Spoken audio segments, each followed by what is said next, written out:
Chapter 872. The noon sun was scorching hot. Su Li's current mood was like the bright sunlight on the street. On the surface, it looked as clear as yesterday, but on the inside, the temperature was extremely high. It was scorching hot, and the fire in his chest could burn everything around him at any time. Zhong Huoyan didn't see the note, but she could feel the change in the mood of the man beside her, especially the sense of danger. So she didn't ask, but obediently followed his footsteps, walking quickly on the streets of the slums. When they arrived at the Great Master Fan Mansion, Su Li took her in and handed her over to the Great Master.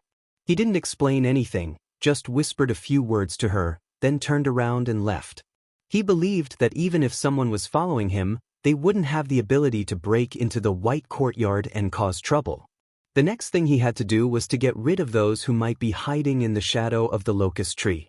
Those who disguised themselves as street vendors, or beggars who were street vendors in the first place, had to get rid of them.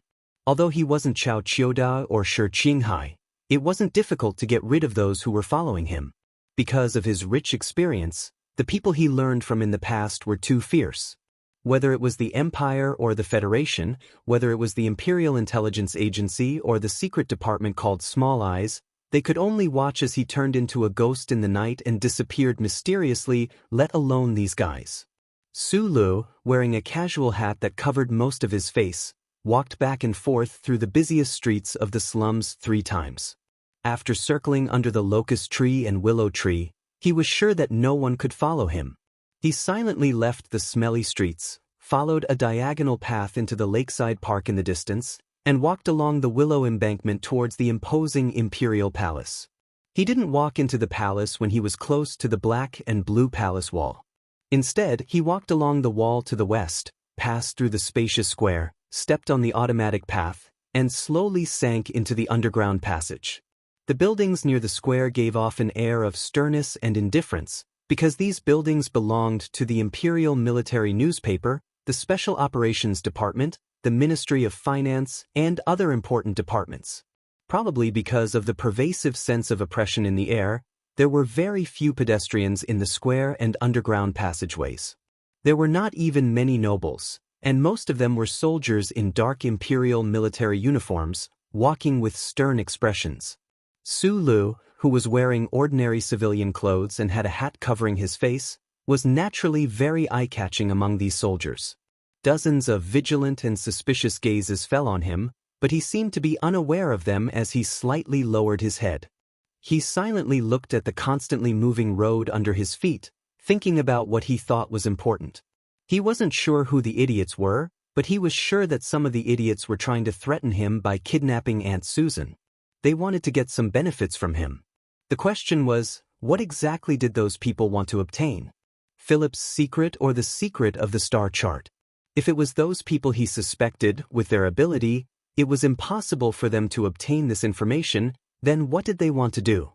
Well, there was no need to think about this question anymore, Su Lu said to himself. Then he slowly raised his head and looked at the Imperial Military Headquarters building across the underground passage that was full of murderous aura. He silently thought, what I need to think about now is how to kill those idiots and bring Aunt Susan back to the small courtyard. Behind the solemn Imperial Military Headquarters building, there was a very inconspicuous, gray and plain building hidden behind a few rows of gloomy trees. The shape of this building was square, and from the outside, one could not find the slightest trace of an arc. Because of its age, it looked like an iron box that had been buried in the desert for hundreds of years. Although it was modeled, it was exceptionally stiff. This was the most gloomy agency of the Empire, the Intelligence Department, and also Su Li's destination. At the entrance of the Intelligence Department building, he was not surprised to be stopped.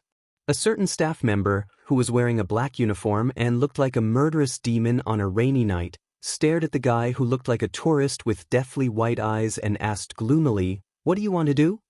Su Li didn't have time to explain anything. He took out the identity chip that Huai Chaoshi gave to him on the Libin star and handed it over.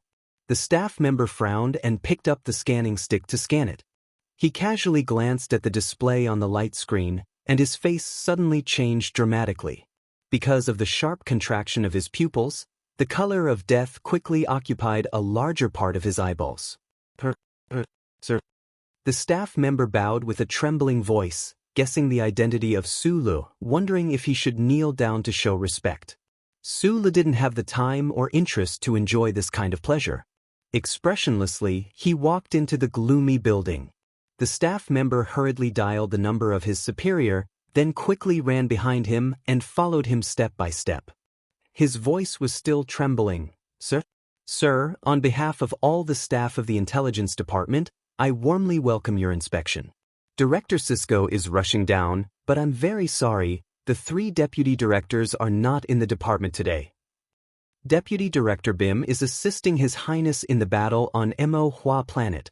Deputy Director Kempade is handling the military supply in L9, and Deputy Director Yaki is on the orders of His Majesty to investigate a murder case in the Archdiocese. After confirming the terrifying authority of the other party and guessing that the other party was secretly working in the intelligence department, this staff member of the intelligence department told him everything he knew. In just a short distance of a dozen meters, he clearly explained the current personnel situation in the department. When they reached the stairs, Colonel Cisco, the director of the intelligence department's General Affairs Department, rushed down, sweating profusely. Behind him were 2 directors. When the 3 directors saw Sulu, their gazes subconsciously swept past his hair and eyes, revealing a hint of hesitation, but they immediately hid it. With unusual respect, they stood at attention and saluted, saying respectfully, "It's a great honor to have you here to inspect our work." As the highest-ranking officials of the Imperial Intelligence Department, they had the right to access some secret files and could directly receive the orders of His Highness. Therefore, they could vaguely guess the identity of this ordinary-looking young man. However, since it involved the secrets of the royal family, no one dared to mention it. They just tried their best to stand as straight as possible, pressing their palms and thighs together a little tighter, and their attitudes a little more serious. "Keep my arrival a secret." Sulu looked at these officers of the intelligence department and said, "Give me a room with a good workbench." "This way, please." Walking into the room, Sulu extended his finger and adjusted the metal piece in his ear. After a brief pause, he immediately said, "Bring up the data on all the resistance organizations." The workbench made a light beep, and a pleasing stream of data began to flow on the thin screen. Sulu quietly watched for a few seconds, and after confirming that the computing core was quite fast, he nodded in satisfaction. None of the officers of the intelligence department present dared to ignore his request. Director Cisco quickly rushed out of the door, and just as he was about to call for his subordinates to prepare the relevant data, he suddenly thought of something and turned to Sulu. Wiping the cold sweat on his forehead, he said in a trembling voice, "Milord, in the past 10 years, a total of 3,412 rebel organizations have appeared in the Empire. Although the data index is complete, the database is simply too large. Which star field would you like to see the data from first?" Sulu was stunned. Although he had wandered the star field of the Empire for more than 2 years and had seen many bitter struggles, he still did not expect that the class conflict in the Empire had intensified to such an extent that so many rebel organizations had appeared in just 10 years. The biggest one. He gave a very clear direction, and after a brief pause, he narrowed his eyes and said, "Chi Dabinks 1. The underground resistance organizations in the Empire were officially recognized as rebel organizations. There were countless of them, and they had all kinds of strange names, such as the Liban Youth Army, the Mu Shi Land Cleaners Movement, and the Tsongsong National Salvation Group. In the past few decades, there was only one organization called the Underground Resistance Organization, and everyone knew what this organization was. The reason why there was no need for a prefix was because this underground resistance organization was the biggest, most powerful, and most fiercely competitive with the Empire's royal family. Under the leadership of Old Voss and the hidden influence of that guy, this organization lurked at the bottom of the Empire and gradually grew, leading thousands of poor people and slaves at the bottom of the Empire to launch one riot after another. A few years ago, after being brutally suppressed by the Butcher King Carden, and then being cruelly harvested by the Empire's military, the underground resistance organizations suffered a great loss in strength. Following the invasion of the federal forces, this organization and the Federation secretly reached some kind of agreement, but the Empire's propaganda agency publicized it, forcing them to become somewhat silent. The Information Bureau used the fastest speed to input a huge amount of information about the underground resistance organization into the workbench in front of Sulu. Sulu immediately made a second request, requesting that the Information Bureau fully open the access to the workbench's database and use a high-power wave tracking signal to continuously transmit to a certain space outside of Tianjing's atmosphere. This is the space coordinate. Director Cisco continued to wipe the sweat on his forehead that had not stopped, and answered with great pain, "Sir, although you have extremely high access, the Information Bureau's database cannot be open like this, especially since the fixed-point wave tracking signal transmission is too unsafe. It is very likely that a dangerous situation of signal leakage will occur. Right now, I really need this data to find a person." Sulu looked at him and said, "I know that there are people in the Information Bureau keeping an eye on that small courtyard, but in the end, this incident still happened, so I don't trust your abilities. I can only find him myself." The mistrust of an officer was the greatest humiliation to a subordinate, especially as the most professional officers in the Information Bureau. Hearing Su Li's words, the three directors started to wipe their sweat at the same time, but still, no one dared to do as he requested. Opening access to the Information Bureau's database was too dangerous. Sulu was silent for a moment, then said, "Ask the palace, just say that I owe him one." 20 minutes later, Sulu silently left the gray building of the Information Bureau. Having made all the preparations, he came to the agreed location on the piece of paper. Narrowing his eyes, he looked at the dilapidated garage that was filled with the smell of engine oil. It was as if he had returned to the garage of the past, except that Muen was no longer here, and the seriously ill leader Voss had long left. Chapter 873. Squinting his eyes at the graffiti-covered iron gate, Sulu raised his left hand and touched his ear. This small action did not have any symbolic meaning, but it was a little itchy from the sound in his ear. In the noisy street, in the relatively quiet and deep auto repair factory, Philip's calm voice kept coming from the ultra-thin metal piece in his ear. The tri-winged spaceship was tens of thousands of kilometers away, but the sound was enough to be heard clearly. After obtaining the data of the Imperial Intelligence Agency, Philip began to search for the possible strongholds of the underground resistance, looking for the follow-up of the kidnappers of Aunt Susan from the surveillance video.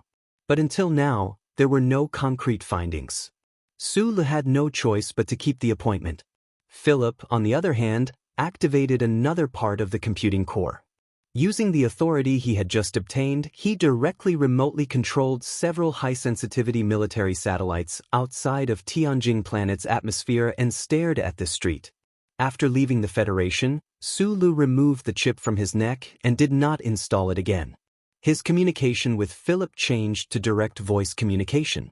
Although there was no precise data grid in his left eye, he was already used to this method and did not want to change. Philip monitored that there were about 30 armed soldiers in the auto repair factory. In addition to a large number of semi-automatic rifles, there should be a few boxes of high-powered weapons hidden under the roof of the roof. Sulu slowly raised his head and squinted at the worn-out corner of the roof of the third floor, guessing in his heart how the other side would deal with him. "Do we need to inform the Imperial Intelligence Agency about this stronghold?" Philip asked, or rather, he gave his own suggestion.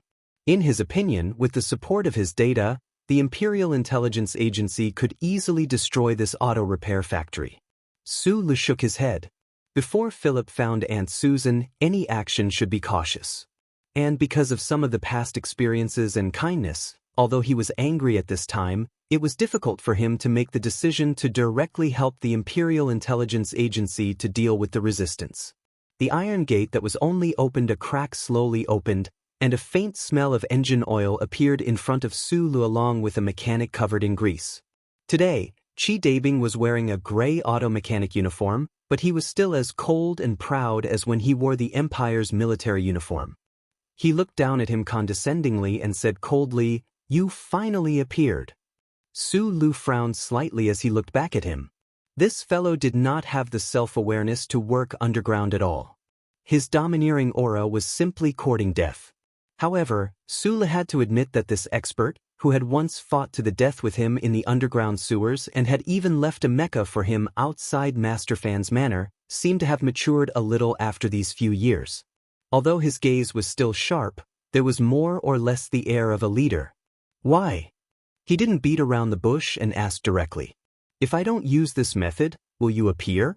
It has already been a week since you arrived on Tianjing planet, yet you have never thought of taking the initiative to contact us. Qi Dabing's expression was cold. With a trace of disdain, he said, "You are a coward. You only know how to escape. Where did your so-called bravery and justice go? Do you still remember what you promised us in front of that old man in a wheelchair in that auto repair factory a few years ago? What do you owe us?" Sulu was silent. He thought of Leader Voss in a wheelchair that year. He thought of that rather pleasant conversation. He thought of those resistance fighters who had died beside him when he was escaping from Tianjing planet. He forcefully suppressed the gloominess in his heart and asked softly, "Tell me your demands. What will it take for you to let him go?" Qi Dabing didn't answer this question. He lowered his gaze and stared at his wrists. Suddenly, he frowned and asked, "What about that watch?" "I threw it away," Sulu replied. "Threw it away?" Qi Dabing's brows slowly furrowed. He asked with an oppressive aura, "That was the only memento that teacher left for me. You shamelessly snatched it away, and you actually threw it away just like that?" Sulu extended an index finger, looked at him, and replied, "You have to understand one thing. That is my watch. I can do whatever I want with it." Qi Dabing was silent for a moment and didn't say anything else. He raised his right arm and gestured for him to enter. He said coldly, "Someone will answer your questions later." Sulu saw the cold, killing intent in his eyes. He was naturally not afraid, but he was a little cold that the other party didn't hide it at all. It was just like the contempt and ridicule from before. "I thought you were already the leader of the organization. It seems like you haven't been doing well these few years." Since the other party didn't hide his hostility or even his killing intent, Sula naturally didn't mind reviving the harshness of his youth and using words to make the other party unhappy. Walking from the auto repair factory into the building, Sula saw a lot of young and old repair workers along the way. He didn't know if they were wearing bulletproof vests under their oily overalls. He didn't know if they had calluses on their hands from repairing cars or pulling triggers. These resistance fighters still retained their former special colors. Regardless of age, they all looked extremely strong. Their stiff faces and calm eyes revealed different emotions. They watched Sulu walk in front of them. Some showed vigilance, some spat to show disdain, and some smiled and even waved to him. Although his heart was filled with worry for Aunt Susan and some kind of anger that was about to erupt from the volcano, Su Li's mood gradually calmed down when he saw the resistance fighters smiling and greeting him. He nodded and greeted these old friends who had fought side by side with him in the rain. "Welcome." In the innermost room on the second floor, there were 5 people sitting. After Qi Dabing brought Su Lu through the door, under the leadership of an old man, everyone stood up at the same time to welcome him. The old man's attitude was gentle and warm. He opened his arms as if he wanted to give Su Lu a hug. Su Lu stood in place and didn't go forward to hug the old man. After slightly bowing his head to show respect, he directly said, "I don't think this is a good way to welcome you. And I can't believe that the resistance group after Leader Voss would be so shameless as to kidnap an innocent woman at the bottom of the hierarchy." A trace of embarrassment flashed across the old man's wrinkled face. He apologized in an extremely sincere tone. "Please allow me to apologize to you on behalf of the organization." In fact, this action didn't get the consent of most of the committee members. But since it has become an established fact, we have to bear the consequences of this immoral action together. In fact, we understand your current difficult situation very well. We thought that it would be difficult for you to make the decision to contact us, so we were forced to use this method. I hope you can understand after hearing our explanation. Hearing this, Qi Dabing raised his eyebrows slightly. He immediately returned to his indifference and sat down next to the old man. Su Lu roughly confirmed some things. After a moment of silent consideration, he sat down under the old man's warm invitation. His hand didn't hold the cup of hot tea in front of him. Instead, it was slightly hanging by his side, ready to attack at any time. He said, "When will you release her?" "Immediately." The old man looked at him with a smile and said, "Please don't worry. That Madame Susan is very safe now. Her health is guaranteed." Su Lu raised his head, stared into the old man's eyes, and said, "An ordinary woman who sells pirated music players in the market was kidnapped by a powerful underground resistance group when she was sick. She didn't know where she was or if she would die. She would be scared and fearful. Do you think this is the so-called safety? Or do you think that having a bowl of rice and not being tortured is healthy?" The expressions of the people in the room were a little awkward. Only Chi Dabing was still indifferent and calm, as if he didn't feel Su Li's sharp gaze that was like nails hammering into his face. "Before we talk, I want to introduce the current situation of the group to you. Leader Voss passed away, and the resistance movement in various areas has suffered an unprecedented blow. Now, the Committee of Seven is temporarily in charge of the work arrangements of the entire group," the old man said with a pained expression, "but as you can see, there are only 6 people in this room now, because Mu En betrayed us 3 years ago." Su Lu frowned slightly. The highest level of the underground resistance group, the Committee of Seven? If that was the case, Chi Dabing really didn't become the second leader Voss. But why would these big shots of the resistance group take such a great risk to gather in one place and use such a method to force him to meet? What was even more strange was why this old man wanted to report the situation of the upper echelons of the resistance group to him. Just like most of the time in the past few years, he didn't have the time, energy, and interest to guess the other party's thoughts. He asked directly, "Why do you want to see me? What do you want?" "We want to continue the agreement we made years ago with you," the old man looked at him and said calmly. Su Lu frowned slightly and thought of the agreement he made with the wheelchair-bound leader Voss back then. He smiled bitterly and replied, "You should know very well that I'm no longer some Federation hero, and I'm also not the successor of war god Li Pifu. I don't want to interfere in the cooperation between you and the Federation, and I can't interfere. Of course we know this very well. We even know that you are the only flesh and blood of His Majesty in this universe, but we still insist on the agreement we made years ago." The old man looked at him with a complicated expression. After a long silence, he said, "We all believe in Leader Voss's judgment. He won't be wrong about you. You are a kind person.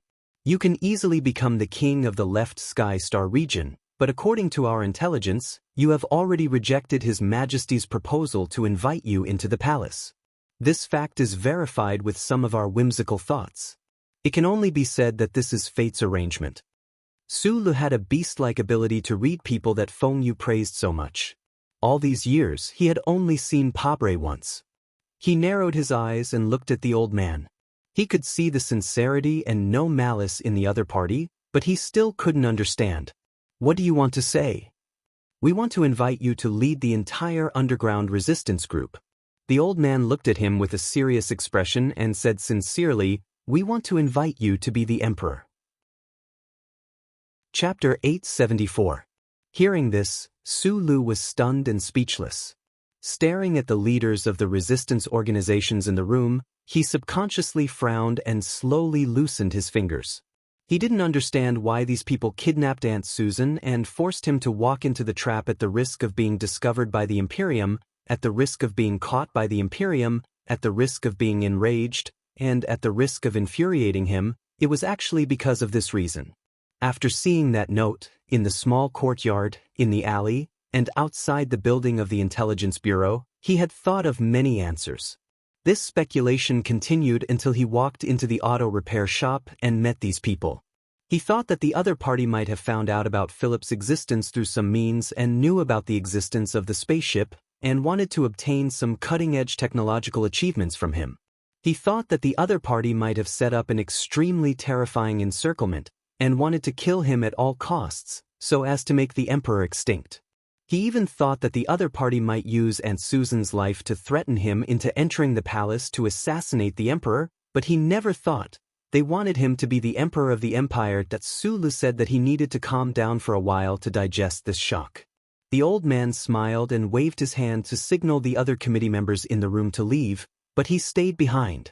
He politely and even somewhat humbly replaced the undrunk tea in Su Li's cup with a hot one. Almost at the same time, Su Li heard Philip's voice in his ears. The resistance fighters who had been lying in ambush in the corridor had quietly retreated. He frowned and slowly raised his head, looking at the old man who was moving slowly. He felt the other party's sincerity and thus found the other party's proposal extremely absurd. Let me introduce myself first. My name is Tang Zhizhong. The old man looked at him with a smile and said, I can understand the shock in your heart right now.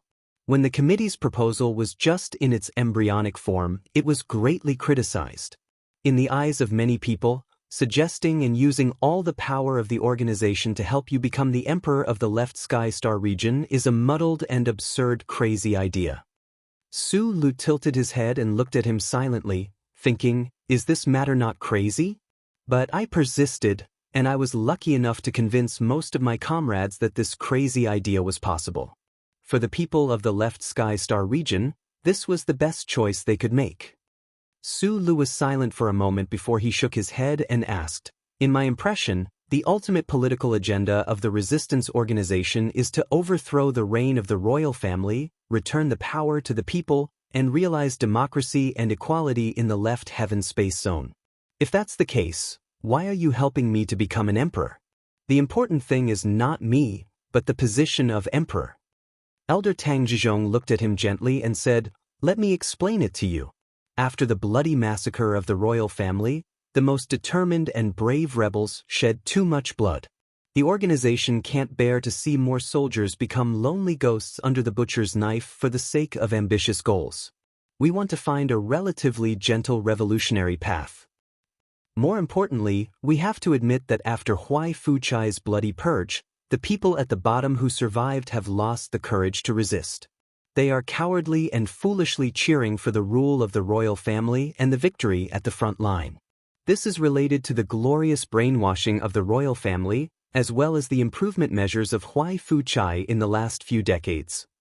Our emperor is holding the butcher's knife in one hand and the beautiful picture of the educational reform and gradual abolition of slavery in the other.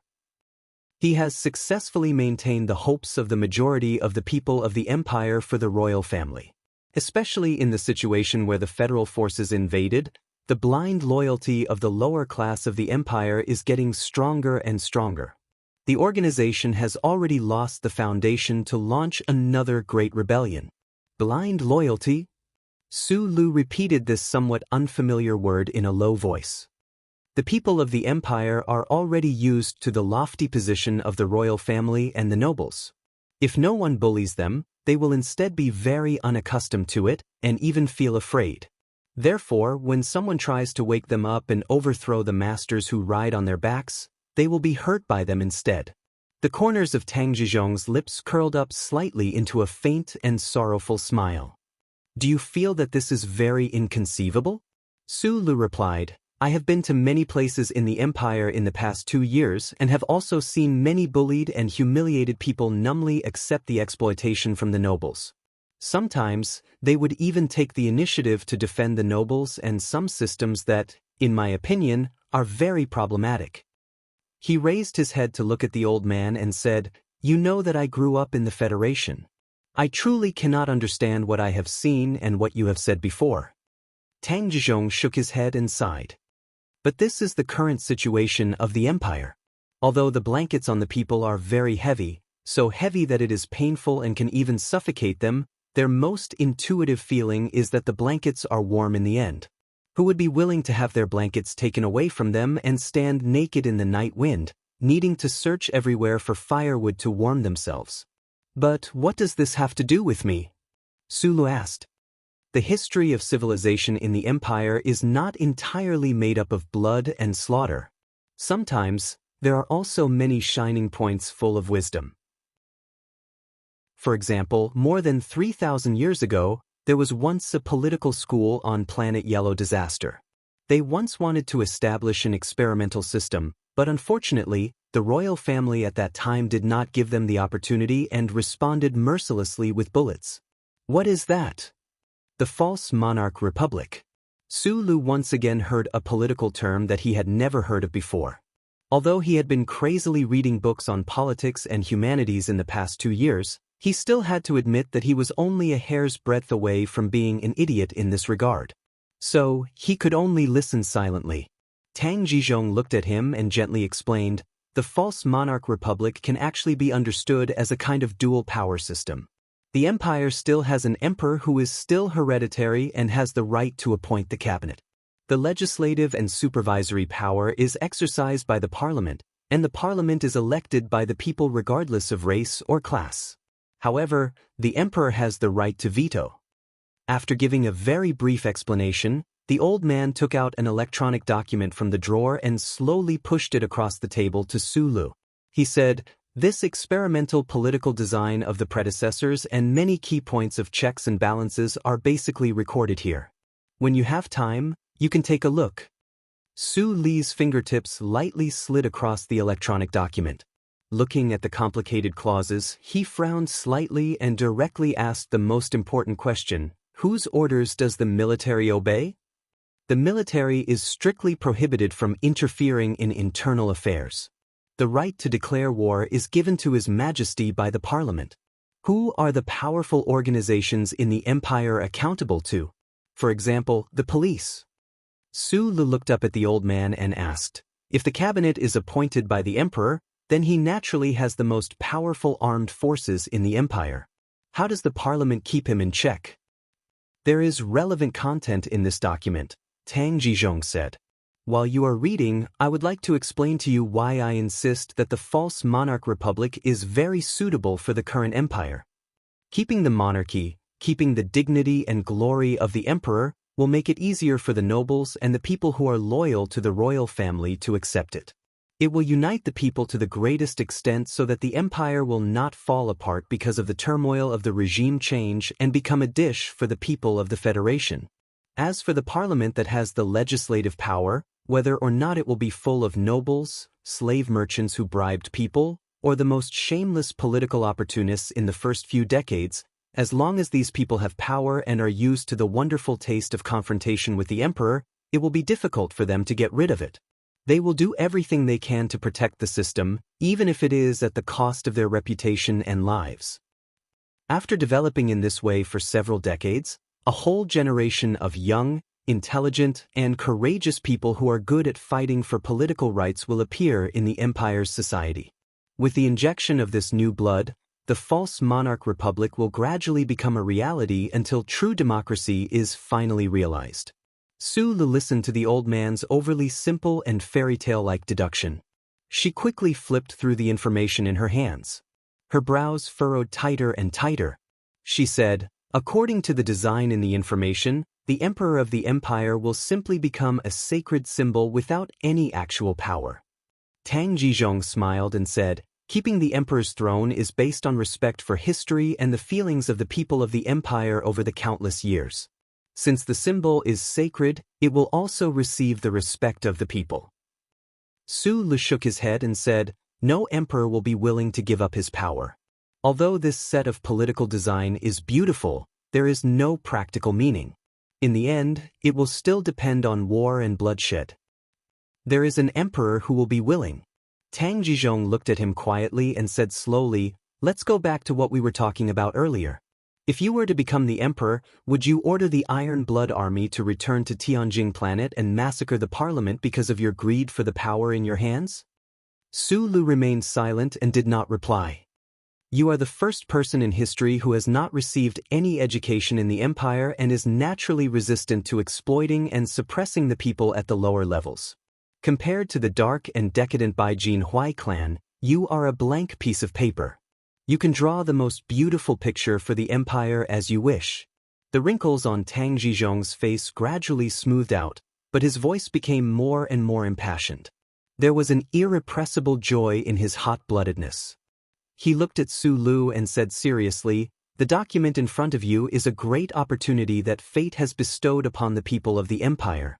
It is a great change that has never happened in the left sky star region for countless tens of thousands of years. As long as you agree, we will help you return to the palace at all costs and even the lives of all of us to become the next emperor of the empire. We only hope that in the future, you will remember the reason why we sacrificed our lives. The quiet room sank into a long silence. Tang Jizhong looked at Su Le quietly, waiting for his reply. Chapter 875. In these 2 years under the company of sunshine and rain, Su Le had read many books related to the history of the empire. He was often stimulated by the smell of blood and conspiracy behind those simple sentences. In the long years of the left sky galaxy, who knew how many families and geniuses had sacrificed their lives to the abyss for the title of emperor? However, only a few lucky people could achieve what they wanted. The path to the dragon throne was brilliant and full of thorns that pierced through iron shoes and luxurious clothes, leaving mottled bloodstains. Without a doubt, it was the most difficult path to walk in the world. However, this saying was not suitable for the current empire and him. As the only direct male descendant of the Huai family in Baiyan, this was his biggest advantage. He did not need to care about how the emperor viewed him, his own son. He did not need to be vigilant, shameless, or cold. He did not need to play the role of a repentant and obedient crown prince. He did not need to wear a hypocritical mask made of gold. He did not need to do anything and could easily return to the black and green imperial palace. Under the name of the crown prince, he secretly controlled the network and military force of the resistance organization and silently waited for the emperor to grow old and die. Then he would become the new emperor, the only master of the billions of people in the left sky galaxy. If the royal family wanted to give Su Le some kind of test, if Huai Fuchai needed some deeds to convince those unwilling distant relatives, then the credit of destroying the largest resistance organization in the empire would have fallen into his hands many years in advance with Elder Tang Jizhong's indifferent words. At that time, she, the only one who had the qualifications and ability to stop all of this from happening, would definitely remain silent. She would even indifferently control that terrifying peach miasma mecha and rampage through the left sky galaxy, taking down all the royal family nobles who dared to question this decision. This powerful princess, when she just found out about Su Le's identity, did not hesitate to take the risk and brazenly charge into the Federation. In front of the blood relationship between siblings, the position of emperor was not worth mentioning. As for the White Courtyard, which was hidden behind Baiyan's Huai's dynasty and appeared to be even more mysterious and powerful than the 7 great families of the Federation, it would probably be very happy to see Su Le become the ruler of this star region. Apart from their relationship, it was also related to Master Fan's passion for love and peace. Su Le sat at the table in silence. His hands, which were hanging by his sides, had already been placed on the table in advance. He subconsciously held the teacup. His brows furrowed tighter and tighter, and his eyes narrowed more and more perplexed. In a very short time, he used the mechanical logic of an engineer to deduce the other party's proposal and came to this conclusion. Just as Elder Tang Jizhong had said, as long as he agreed to their request and fulfilled today's agreement in the future, he would become the most famous monarch in history books. The left heaven starfield was like a class society that had been frozen for tens of thousands of years, ushering in a brand new era. This drama that no one could predict was about to unfold. However, a new era only meant change. No one knew if it was the best or the worst era. Furthermore, this change was so intense and had such far-reaching effects. Su Le couldn't help but sink into anxious and muddle-headed contemplation. He didn't know how to answer or how to choose, so he could only remain silent. Elder Tang Jizhong could feel his intense mental struggle, so he just waited quietly. He believed that the dead Vossen himself wouldn't misjudge the young man across the table. He believed that no matter how long he waited, there would eventually be a result, and it would be a very good one. The confrontation between the silence and waiting was forcefully interrupted by a sudden noise. As the wall creaked, the tightly locked door was violently pushed open. Qi Dabing walked to Su Le's side with an ashen face. He looked at Elder Tang Jizhong across the table and said in a deep voice, "We are all willing to sacrifice for our great ideals, But have you ever thought about why this person deserves our trust? Tang Zhizhong furrowed his brows and said, "Trust is something that can't be proven. I believe in your teacher, Voss, and my own judgment. Just because of this inexplicable trust, you want the entire organization, hundreds of thousands of brave warriors, to risk their lives for this person? Don't forget, he is the son of that tyrant Huai Fuchai. Although he grew up in the Federation, the filthy blood of the Huai family still flows in his veins." The veins on Qi Dabing's neck popped out. He waved his arms and asked angrily, "Even if he is worthy of our trust now, what will happen after we push him onto the throne? 3 years ago, you told all the comrades that position can change people, and unrestricted power can corrupt the noblest sentiments of humans. Therefore, you objected to me taking over the position of the leader of the organization, and instead created this so-called Committee of 7. Fine. I believed that you were doing it for the sake of justice, so I accepted the decision of the organization. Then what about now? Why do you believe that the position won't change this guy after he becomes the emperor of the empire? Why do you believe that the unrestricted power of the emperor won't corrupt him? There are many comrades like me who are willing to sacrifice, but we are not willing to make such meaningless sacrifices." Qi Dabing took a deep breath and said in a deep voice, "If he becomes the emperor of the empire, but is not willing to carry out today's agreement and hand over the power in his hands, then what will the organization, which has already lost its power, use to pursue the matter? Or is it that we can only scold him a little?" Elder Tang Zhizhong's mood turned gloomy. He looked coldly at Qi Dabing and said, "This is the decision that the majority of the committee members agreed to, and I insist on it." Qi Dabing raised his chin slightly and said firmly, "Unless he does something to prove that he is not the same as those detestable members of the royal family." He lowered his head to look at Sulu and said coldly, "Because Muen has always been closely protected by the intelligence agency of the empire, we have never been able to kill him. If you want us to believe you, you have to bring his head to me within a month. With your current identity, it shouldn't be difficult for you to accomplish this." Sulu raised his head and looked at Qi Dabing's slightly twisted face. His mind, which was originally in a confused and anxious state, suddenly calmed down. After a moment of silence, he said, "As far as I know, although Muen left the resistance organization, he didn't do anything for the intelligence agency except for the visit to the Federation 3 years ago. He didn't betray any of you." After a slight pause, he continued, "Putting aside the standpoint, Muen can be considered my friend. He saved me back then, so I can't do this request of yours." Qi Dabing didn't seem to be surprised by his answer. He looked at him and said in a deep voice, "I don't care about your words of defending that shameful traitor. Since you don't want to kill him, then I suggest you the second way to prove yourself, to kill Huai Chaoshi." Su Lu frowned and looked at him for a long time. He asked, "Is there something wrong with your brain?" "I know she is your sister," Qi Dabing said angrily. Qi Dabing said angrily, "But don't forget that the blood of countless of our comrades is flowing in the hands of this princess. In the face of justice, things like family and bloodline must be forgotten and abandoned, not to mention that this is a sinful, dirty, rotten, and backward family bloodline." Su Li's thick eyebrows furrowed even more sharply. He looked at him in silence. "If you don't understand this point, it proves that you don't have a firm revolutionary ideology at all. I can't just watch you take control of the organization. I will do everything in my power to stop you." Hearing these strange and oppressive declarations, Su Li's tightly furrowed brows gradually relaxed. It wasn't because he understood something, but because he remembered something. The girl on the Iron Tower in Linhai, those young students full of revolutionary optimism, he calmly recalled, and then he confirmed some things.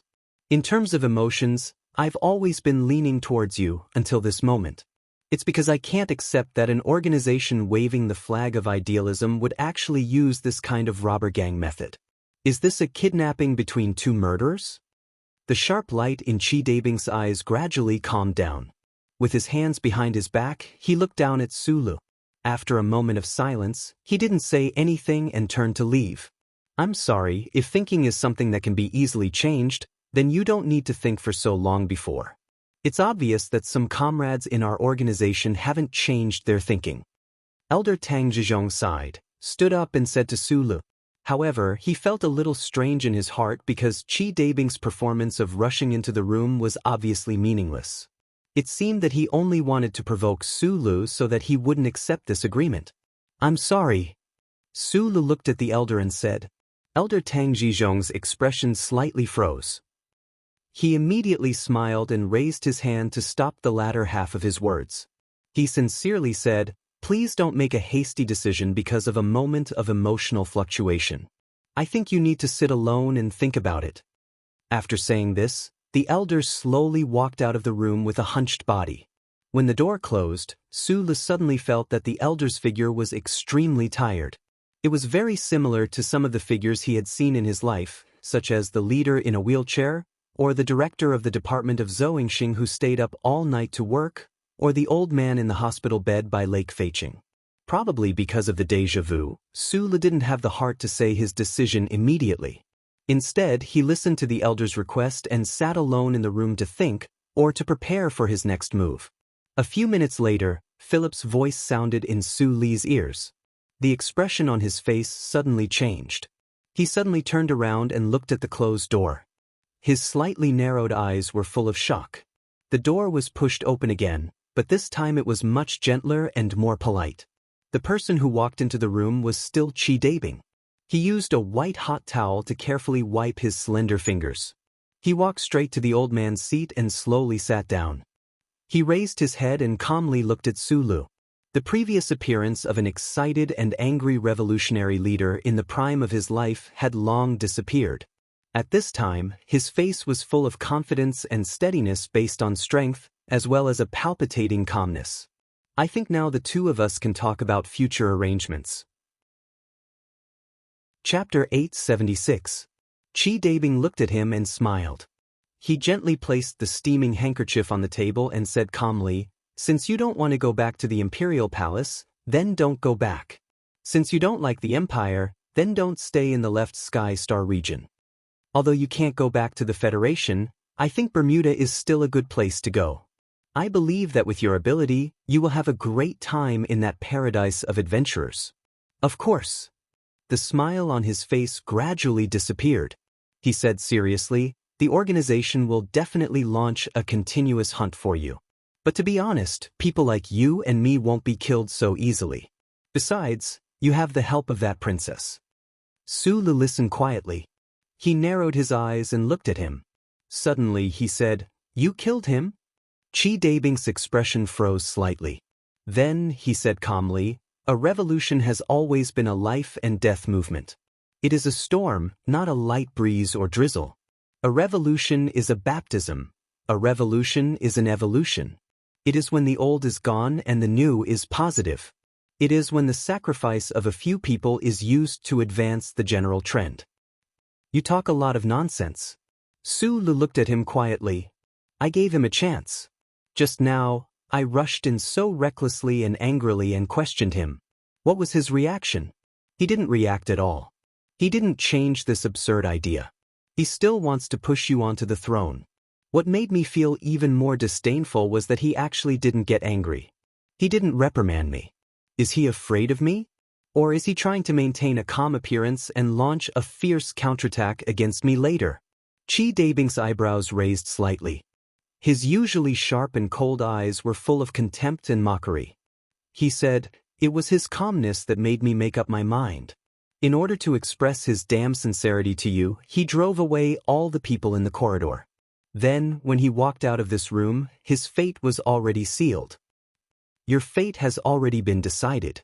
You will bear the crime of killing a senior leader of the organization. Su Lu slightly lowered his eyes, silently looking at the teacup in front of him and the cup of tea left by Tang Zhizhong on the opposite side of the table. Thinking of the old and tired figure before the door was closed, and thinking of the old man's body that was being dragged into the shadow somewhere in the corridor, he couldn't help but slowly frown. He understood that he was not mentally prepared at all, but had come into close contact with the resistance organization's cruel war for power, and witnessed a cold-blooded murder with his own eyes. I didn't think you would do such a cruel thing, so I wasn't prepared. He raised his head and looked at Chi Dabing calmly, asking, "But why did you do this?" "Why?" Chi Dabing's voice was slightly higher, making it sound a bit shrill. After laughing for a long time, he said mockingly, "You can see this as a very simple political struggle. Right now, the organization needs a strong core leader, not like the past few years, where all the spirit of the organization is being worn down by the bullshit committee. This is completely different from the impression I had of you before." Sulu looked into his eyes and said seriously, "Using a centralized method to fight against the centralized rule of the empire? Using lies to fight lies? I hate this method very much, and I believe you want more than this." Hearing this, Chi Dabing was silent for a long time, and somewhat irritably grabbed the wet towel and threw it to the corner of the table. He frowned and said, "Of course, I want more things. You probably don't remember, many people in the organization have deliberately forgotten this." He raised his head and looked at Sulu, laughed self-deprecatingly, and said, "My surname is also Huai. I am a marginal descendant of the Huai royal family in Baiyan." "So?" Sulu looked at this indifferent face and continued to ask. "The war on Mo Hua planet is very fierce. The whistling bullets do not have eyes that discriminate between classes. For them, there is no difference between the royal family and the slaves. In my opinion, the possibility of Huai Chaosher dying in the hands of the federal army is very high. As long as this princess dies, that tyrant in the palace will have no more descendants. At that time, with the full support of the entire resistance organization, I will reveal my royal identity to the entire universe and contact the important officials of various departments through the spies hidden in the government. At that time, I will raise my arm, and no matter if it is the people at the bottom or the nobles, they will have no other choice but to elect me as the emperor." Chi Dabing described his plan with a cold expression. His eyes were indifferent, but some kind of invisible wildfire could be faintly seen burning in his eyes. "Back then, Teacher nurtured me, and Leader Voss valued me and chose me as his successor. This had a lot to do with my royal identity. I even thought that when I was young, they had arranged my life this way, and I was very willing to accept this arrangement." Chi Dabing's tone suddenly turned cold. He stared at Su Li's face and said gloomily, "However, back then, when you first appeared on Tianjing planet as a fugitive from the Federation and were imprisoned in Master Fan's manor, Teacher, who rarely contacted me, actually did not hesitate to expose my identity to save you. Voss, that old fool, even placed the entire resistance organization's future on you. He did not hesitate to bear the crime of betraying the country just to cooperate with the Federation. Until now, you have actually become the Empire's only successor. Everything changed overnight. That dead old man and the stubborn political speculators in the committee all felt that their chance had come, and they chose you.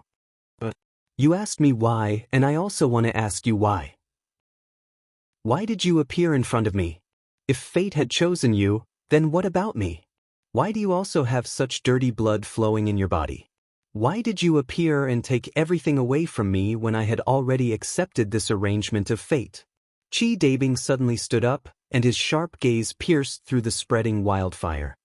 He stared at Su Li's face and roared angrily and coldly. "The Void Lord Republic wants someone to be the emperor? I should be the one to do it.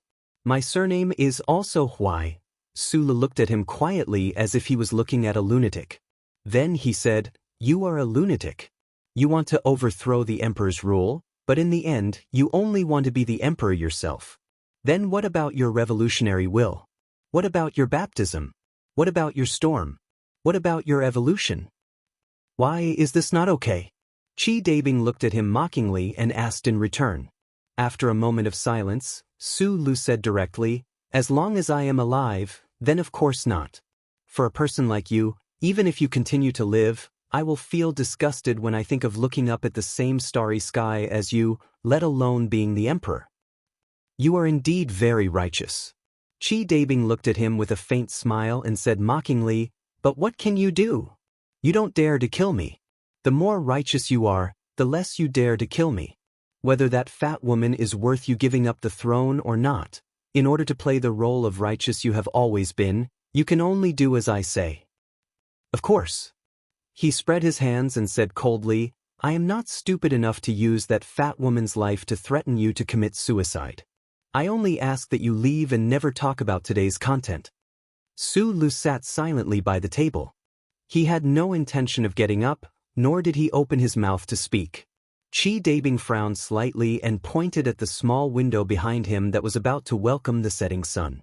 He said, I will give you one last chance. Jump down from here and immediately leave the empire. Then I will let her go. Su Lu raised his head and squinted at his face. He said, I will give you one last chance. Immediately let her go, and then let the rest of the people in the building go. I will not participate in the internal struggle of your organization. Chi Dabing looked at him like he was an idiot. He said, you should understand one thing. Right now, only I have the right to threaten you. You don't have any means to threaten me. Su Li's shoulders sank slightly.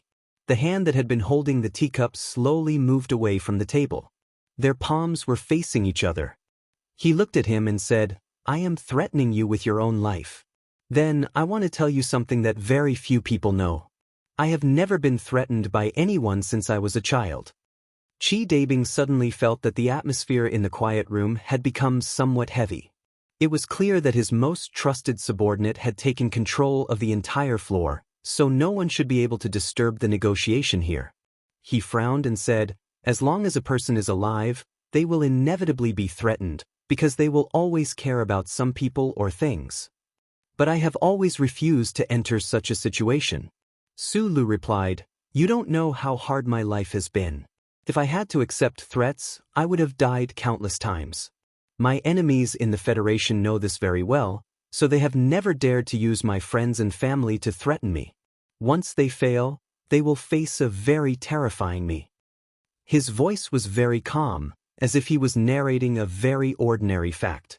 Chi Dabing's gaze became extremely vigilant, because he heard some kind of unshakable will. A strong will came from a strong fact. Back in the Federation, Madame Macho in the back of the mountain had tried to use Su Lu to threaten Su Lu. Su Lu had stepped on the snow in Charter Square for a night and used Madame Zhong to resolve this situation. Then he had infiltrated S2 to kill Macklin, destroying the plan that Madame Tai had planned for a long time. During this process, he had never thought of accepting threats. After being threatened by those big shots once, his family, friends, and lovers would constantly be in danger because of him. Su Lu absolutely could not accept this situation, so he used this method to express his attitude. Since then, all of his enemies, including President Pabre, had to think for a long time before making a move against people related to him, and they had to endure great psychological pressure. What you are doing today is actually something that Huai Chaosher has done before. Back then, when she and I were imprisoned in Master Fan's manor, she tried to use Aunt Susan to threaten me to surrender, but I did not agree, and she did not dare to make any further attempts. Do you know why? Because I said something to her. Because I hate being forced to do certain things. If you force me into a corner, I will become a dog, a mad dog. Su Lu stood up from the table, looked at Chi Dabing expressionlessly and said, Today, I will repeat to you one more time. If you dare to harm Aunt Susan, I will become a dog that salivates fiercely, stares at your calf, and will do anything to take a few bites. I will bite you until you are full of wounds, oozing pus, and your whole body rots to death. Chapter 877. Su Lu stood up and continued to provoke Chi Dabing, who was sitting across the table, with his deliberately cold expression and crazy words. His calm gaze was like the surface of a lake that had not been blown by the wind, but it also showed signs that it could move at any time. When his gaze landed on Chi Dabing's coat, it was as if he could see the gun inside. The man across the table was very strong. Although Su Lu had won twice in the underground sewer and in the auto repair factory, he would never underestimate this person.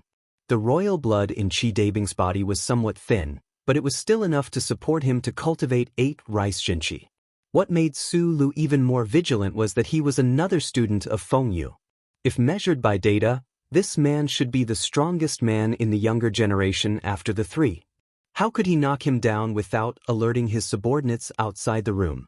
Su Lu repeated Mad Dog's declaration in a cold tone, but his mind was doing fast calculations. He knew that he had to be fast. After calming down his opponent's mind, he would succeed in one strike. He was like a stray dog wandering by the side of a mine. When he saw food, he would rush up with ferocious determination and bite down hard, never letting go. When he just spat out the word "ferret" from his thin lips, his hands calmly pressed on the table, his shoulders slightly lowered, and his body relaxed. When there was no sign that he was going to make a move, he suddenly made his move. The 5 fingers of his right hand suddenly spread open like the torn pages of a fan. With a whoosh, he grabbed the teacup in front of him. Chi Dabing seemed to be stunned by his fierce words, but in fact, he had been calmly watching all the subtle movements of his body, especially the teacup in front of him. So the moment Su Lu made a move, he made the fastest reaction. He didn't call for his subordinates outside the room in vain. Instead, he used his right hand as fast as lightning to pull out a pistol and aimed the black muzzle between Su Li's eyebrows. His index finger was on the trigger, and he didn't hesitate to press it down hard. He was very clear about Su Li's ability. He knew that once he made a move, it would be a matter of life and death. Therefore, his actions were very straightforward, without any hesitation. He didn't care about the consequences at all. He just wanted him to die. When the cold gun barrel was aimed at the space between Su Li's eyebrows and was about to shoot, Su Li's 5 fingers had just touched the edge of the teacup. His fingertips could only feel the coldness of the tea that penetrated the wall. It seemed that death was imminent. However, Su Lu never thought of using the teacup in front of him to buy time. His target was the teacup across the table, the one that also contained the cold tea that belonged to the dead Tang Zhizhong. An invisible force whizzed out from his fingertips and instantly broke through the distance between the table and accurately hit the small porcelain cup. Accompanied by a crisp sound, the teacup seemed to have received some kind of shock and jumped up in fear. It whistled through the air and viciously smashed into the black hole of the muzzle. But, with a dull and monotonous sound, the bullet shot out powerfully, but it was far away from the target. The tube-shaded green tree in the corner suddenly shattered. Chi Dabing's pupils shrank as he looked at the figure that swept across the table like a mad tiger and whizzed toward him. He made a calculation in his mind like lightning. He knew that if he tried to aim at the opponent again, the elbow strike that seemed to carry countless tons of weight would definitely smash his head into a rotten watermelon.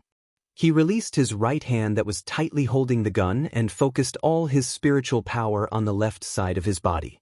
In an instant, he bent his left arm and used his arm to protect his cheek. The tip of his elbow fiercely met the attack. The two people's elbows collided with each other without any fancy moves.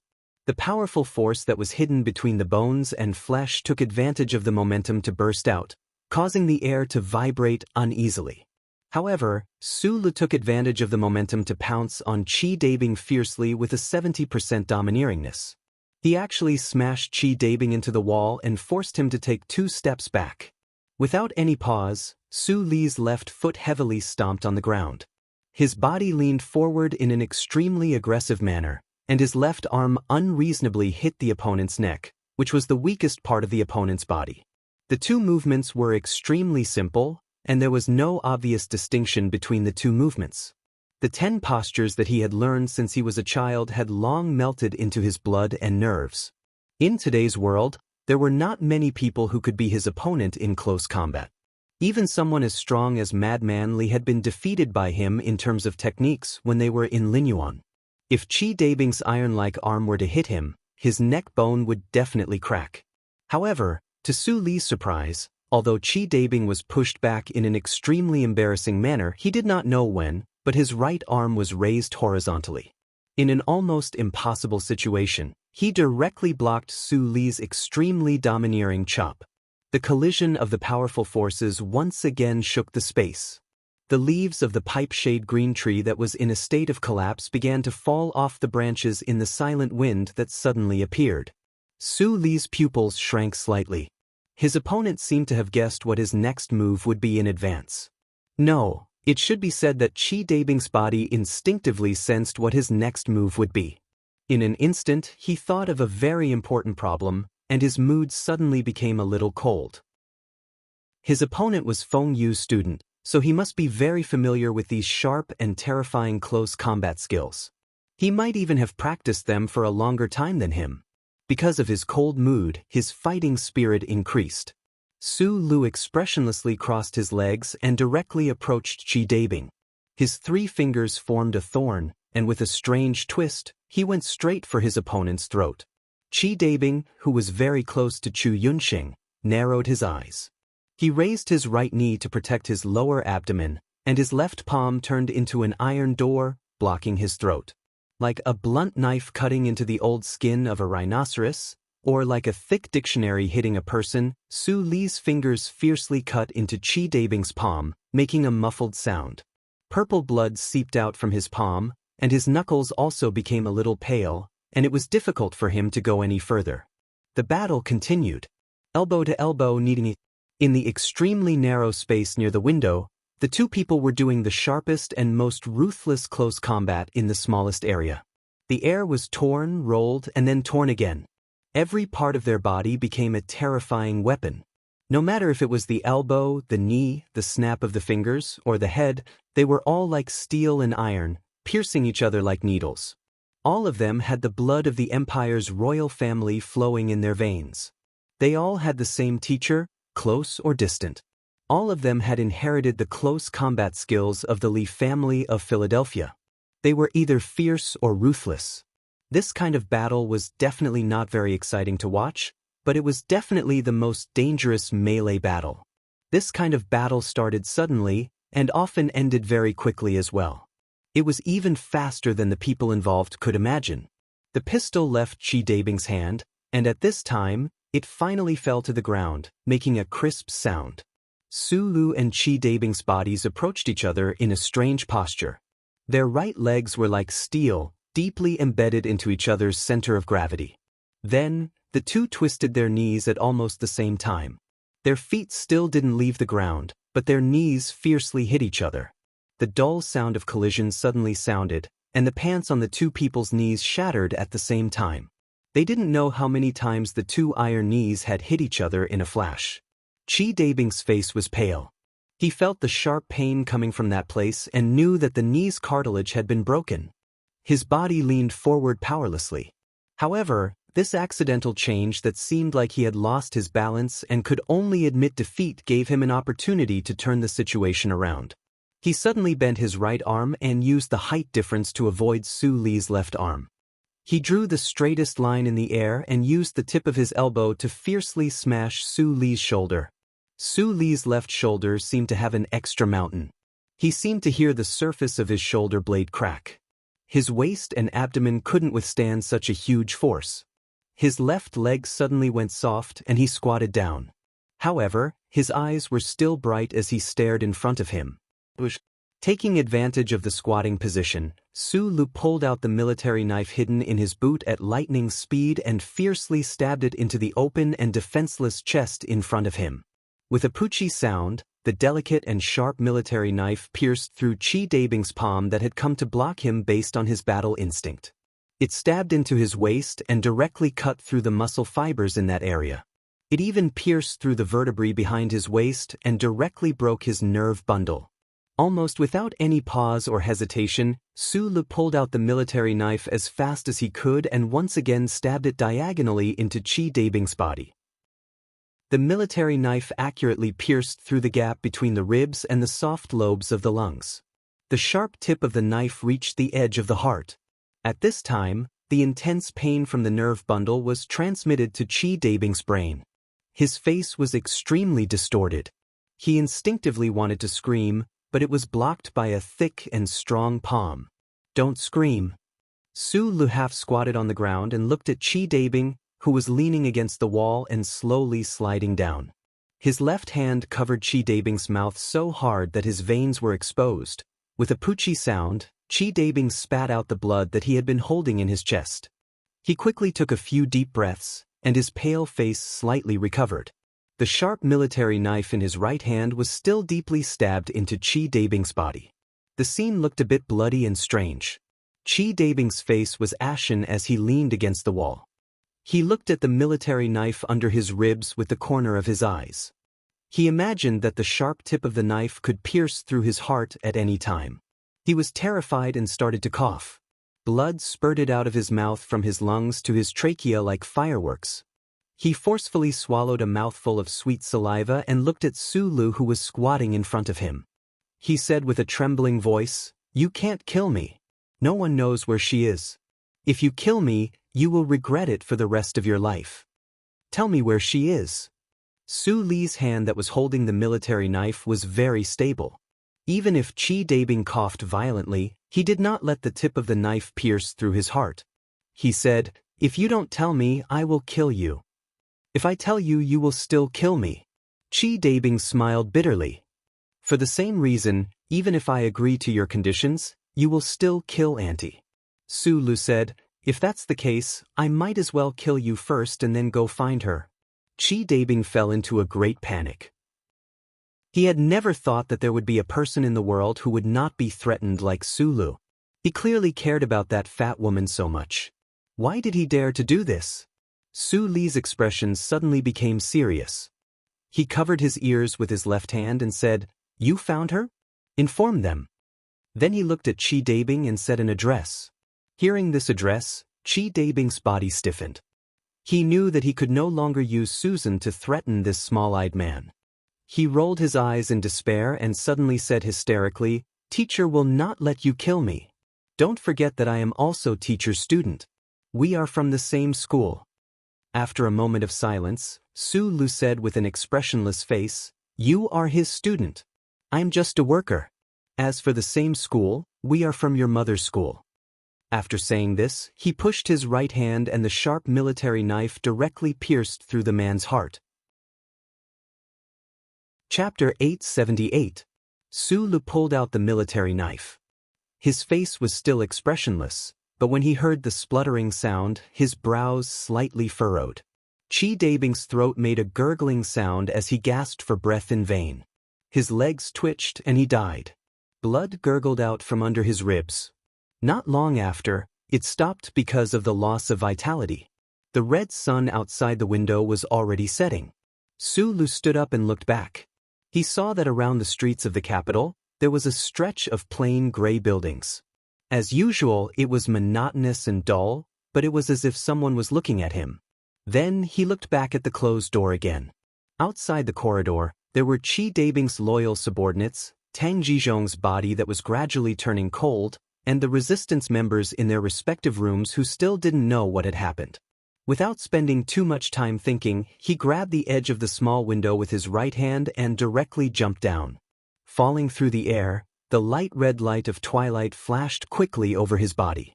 Su Lu silently thought about how Chi Dabing had asked him to jump out of the window to escape. He killed him, and now he still wanted to jump out of the window to escape. The difference between the two was probably that the former was forced to leave, but now it was his own decision.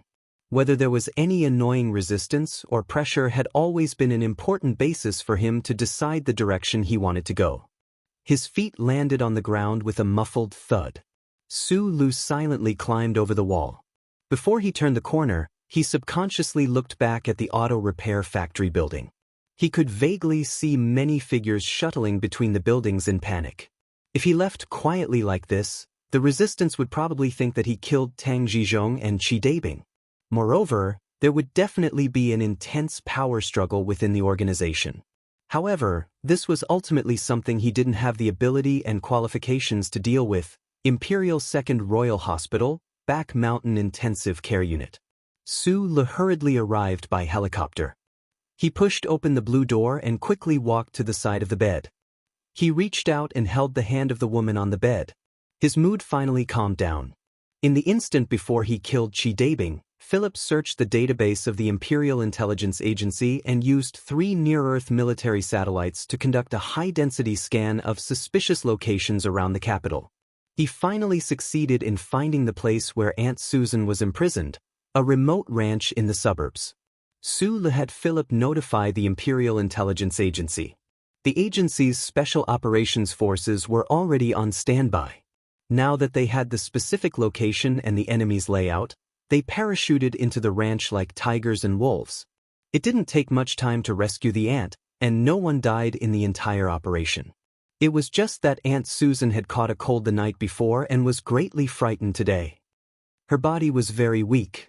After she was rescued, she was directly sent to this luxurious royal hospital, and she was injected with sedatives. A. At this time, she was in A, and she was slowly receiving a high-energy nutrient fluid. Sulu looked at the aunt's white hair that was messy on the pillow and reached out to gently tidy it for her. He noticed that the aunt's brows were still tightly furrowed in her sleep. Her dry lips trembled from time to time, and she used some kind of dialect to lightly mutter words that were difficult to understand. He couldn't help but frown. At this time, the door of the ward was pushed open. A middle-aged man in a black official's uniform walked in with a cold expression. He had a luxurious staff under his arm. Behind him followed 6 or 7 stern-looking subordinates. The officials in charge of the ward's security all bowed to the side and didn't dare to stop them. It seemed that he was a big shot. Sulu slowly stood up. Looking at the man who was getting closer and closer, he suddenly said, "I have a patient here. Whatever you want to say, go out first." Obviously, this big shot who called himself Commandery Prince Jinzhong didn't have the leisure and time to sympathize with the patient. Thinking about it from another perspective, as the Commandery Prince, who was personally appointed by His Majesty to temporarily lead the affairs of the Intelligence Bureau while Huai Chaosher was in charge of the front-line battle, he had been blinded by the anger of being neglected. He didn't consider why there was such a sudden action today that he didn't know about. "What's your position in the Bureau? Who approved this action?" The Commandery Prince looked down at Sulu with 1% of his eyes. He didn't do it deliberately. He naturally looked at Su Li's face and scolded in a deep voice, "I will naturally punish you after the matter. What I want to know now is, where is the base of the rebel organization? Why were you able to escape from there alone? Tell me everything you know right now." Su Lu frowned and quietly looked at this member of the imperial family. He roughly guessed that the high-ranking officials in the Intelligence Bureau had used some unknown method to hide their identities. Their intention was none other than to let the Commandery Prince meet with him. Realizing that he actually dared to frown and look at him impatiently, Commandery Prince Jinzhong snorted. His eyes were extremely round.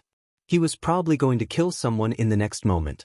Su Lu ignored him and directly turned to walk out of the ward. After everyone left the ward, he suddenly turned to look at the Commandery Prince and said, "I don't want to talk too much with you. I'm just doing my business. However, to avoid trouble, I can tell you that in my eyes, there has never been anything like a Commandery Prince or Prince. If you have the same idea as me and don't want to cause too much trouble, I suggest you ask the people around you or the staff in the Intelligence Bureau about the specific situation." In reality, these words were long-winded enough. However, because Sulu was unwilling to have too much contact with the imperial officials and was even more unwilling to reveal his identity and shout about the glory of his family like a noble young master in a confrontation on the street, he would rather remind the Commandery Prince and let him investigate on his own.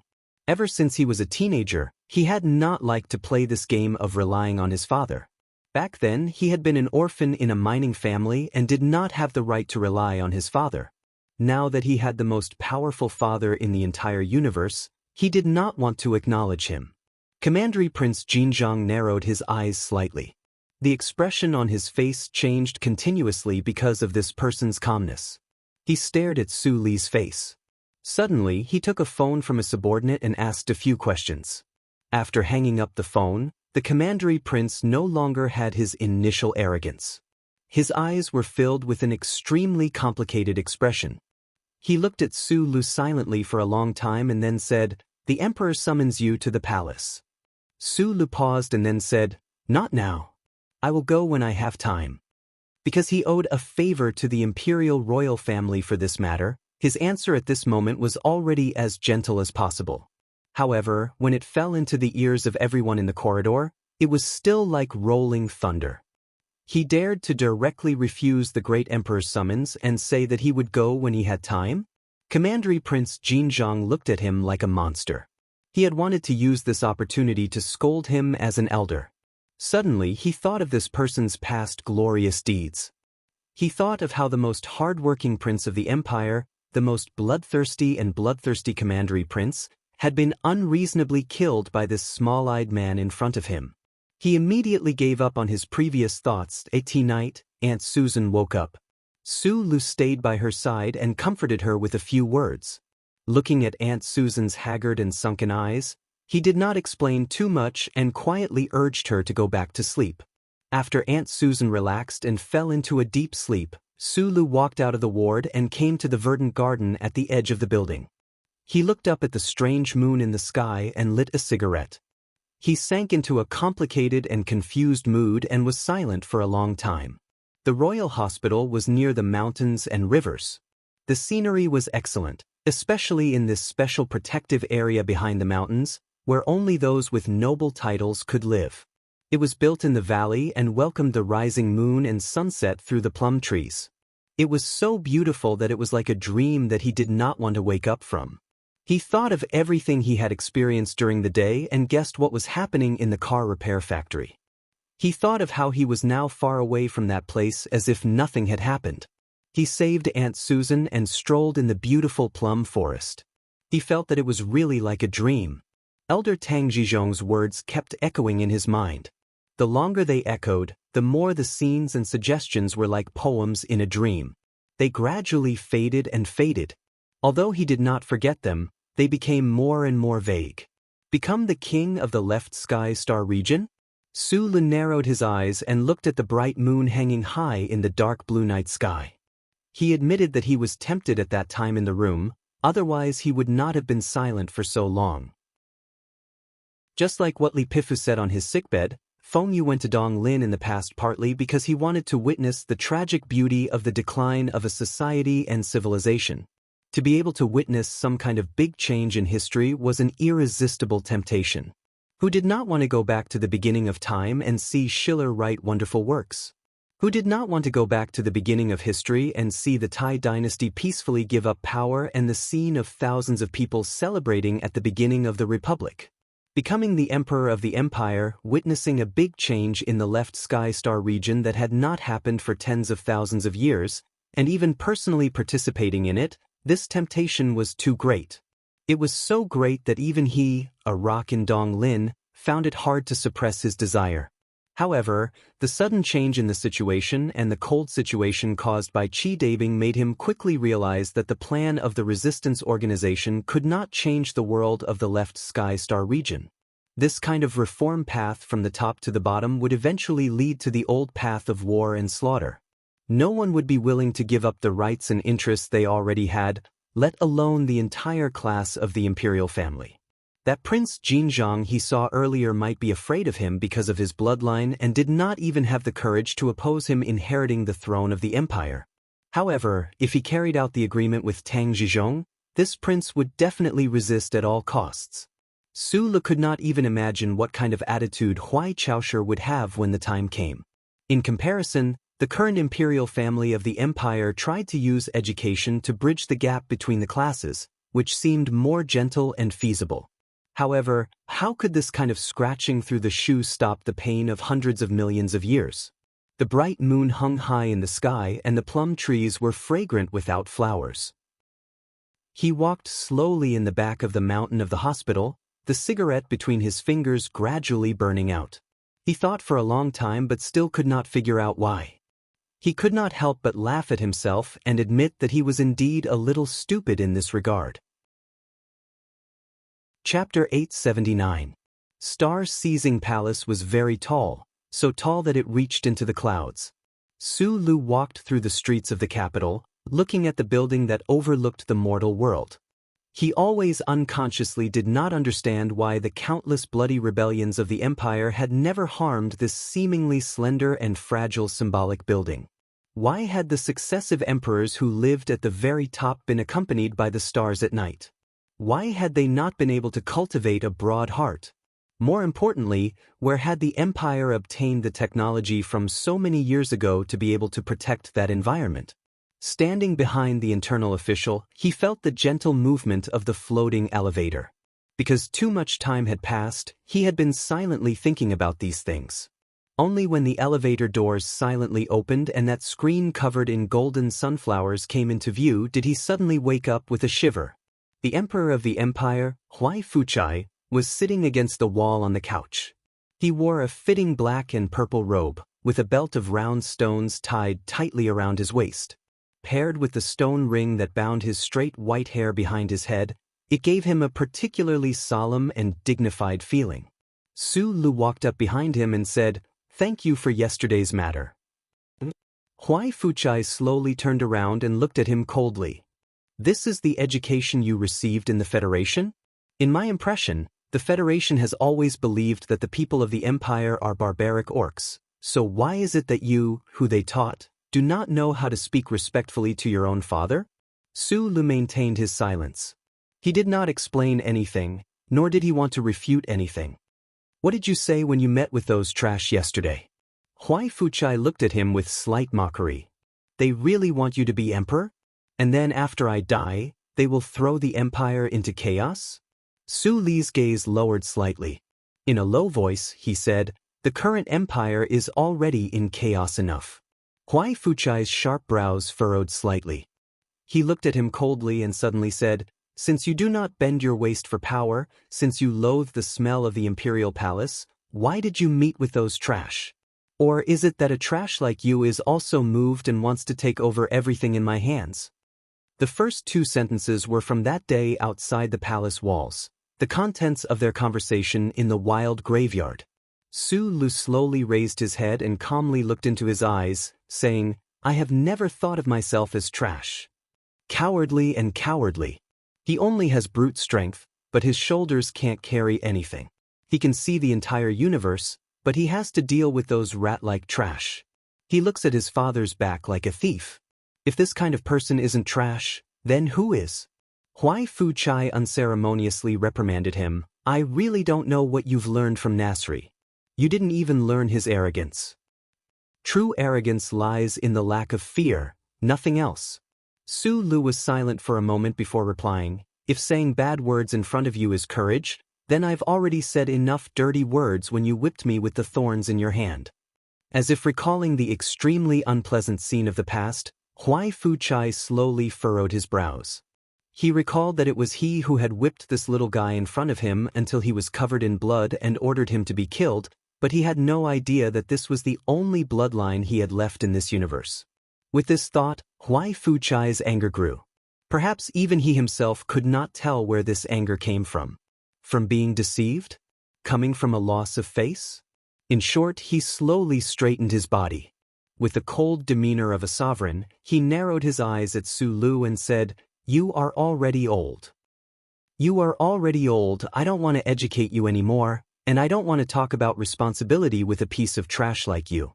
But you must remember, the blood of Bai Yan's Huai family flows in your body. You are my son, you are my subject, you must maintain the respect that you deserve. In the category of thinking that I can accept, there is no such thing as a ruler and subject, father and son." Su Lu looked at him and said, "So please don't try to use this to intimidate me. Since you are not willing to kill me, then don't use this tone of voice to speak to me." Ever since he had ascended to the star-seizing hall, no one had dared to use this tone of voice to speak to the emperor of the empire, not even his most trusted and favorite Huai Chaosher. Huai Fuchai's eyes narrowed even more sharply as he gloomily stared at Su Li's face. Suddenly, he raised his right hand and slowly stroked his white hair. His expression changed from the calm before the storm to its usual indifference. With undisguised mockery, he said, "Yes, an idiot like you will only fall for Pabre's tricks."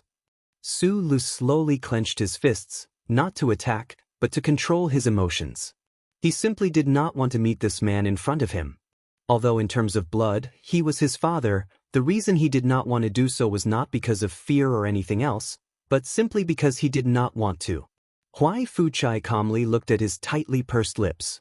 For some reason, his emotions once again relaxed. After a pause, he said indifferently, "This time I helped you, but you killed that traitor Chi Dabing, so we are even." Hearing these words, Su Lu was somewhat puzzled. He was well aware of the extent of the Empire's infiltration of the so-called rebel organizations. The harvest that year was the most bloody proof. So he did not believe that the rebel organizations under the leadership of Chi Dabing could pose any threat to the imperial family. Do not underestimate any enemy, even if it is an enemy that has already died in front of you. Huai Fuchai waved his hands slightly. His black and purple sleeves fluttered behind his back.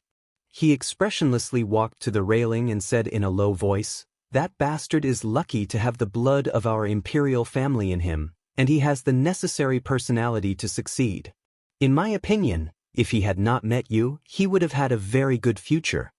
Su Lu silently followed him to the railing. Thinking of Chi Dabing's declaration in the room that was like grinding steel, thinking of those stormy statements about the theory of evolution, he could not help but frown slightly. He thought that if that person was given a chance, perhaps he really could have grown into a character like Pabre. But people with ability often think too highly of themselves, and people who think too highly of themselves die easily because they always feel that they are fated and will not die so easily. Huai Fuchai slowly walked to the railing and extended his left hand to caress the intricate patterns on the railing. He looked at the white clouds drifting outside the building and said with a calm expression, "However, I am the only one truly fated in the entire universe. Since childhood, countless people have tried to kill me, but I am still alive. As a monarch, I have to have unworldly self-confidence, so I have never worried that the battleships of the Federation will be able to destroy this star-seizing hull. The stars in the universe move and the clouds move, but this palace always exists. I can't even see any possibility of it dying." Huai Fuchai looked at the white clouds flowing outside the railing, at the place where the blood-stained thorn fell, at the clouds where his elder brother had fallen. After a long silence, he continued, "If you think about it carefully, I do not have many regrets in this life, other than Li Pifu dying too early. That day, when I heard that he had died, I suddenly realized that I could not find an opponent. Do you understand that kind of loneliness?" Su Lu looked at the somewhat melancholy back of this monarch and couldn't help but think of some of the special literary descriptions in Schiller's novels, but he couldn't laugh no matter what. The same words, when spoken by different people, had completely different effects. If it was a hedonistic son sighing about his loneliness, it would only make others feel annoyed and disgusted, but the man who said this was the master of the left sky star region, the man with the most authority in this part of the universe, so it was only right and proper. Huai Fuchai's face carried a faint hint of self-mockery as he sighed emotionally.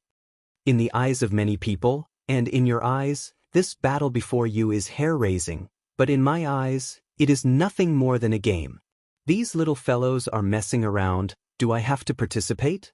After father and master passed away, I waited here for Li Pifu for 20 years, but in the end, he hid by that lake and refused to come out. Since he is dead, where can I find an opponent?" Su Li's brows rose slightly. "But many people have already died. People will die. Li Pifu will die, I will die, you will also die. The fate of people is death, and the reason people live is because they want to live to the fullest." Huai Fuchai turned to look at him.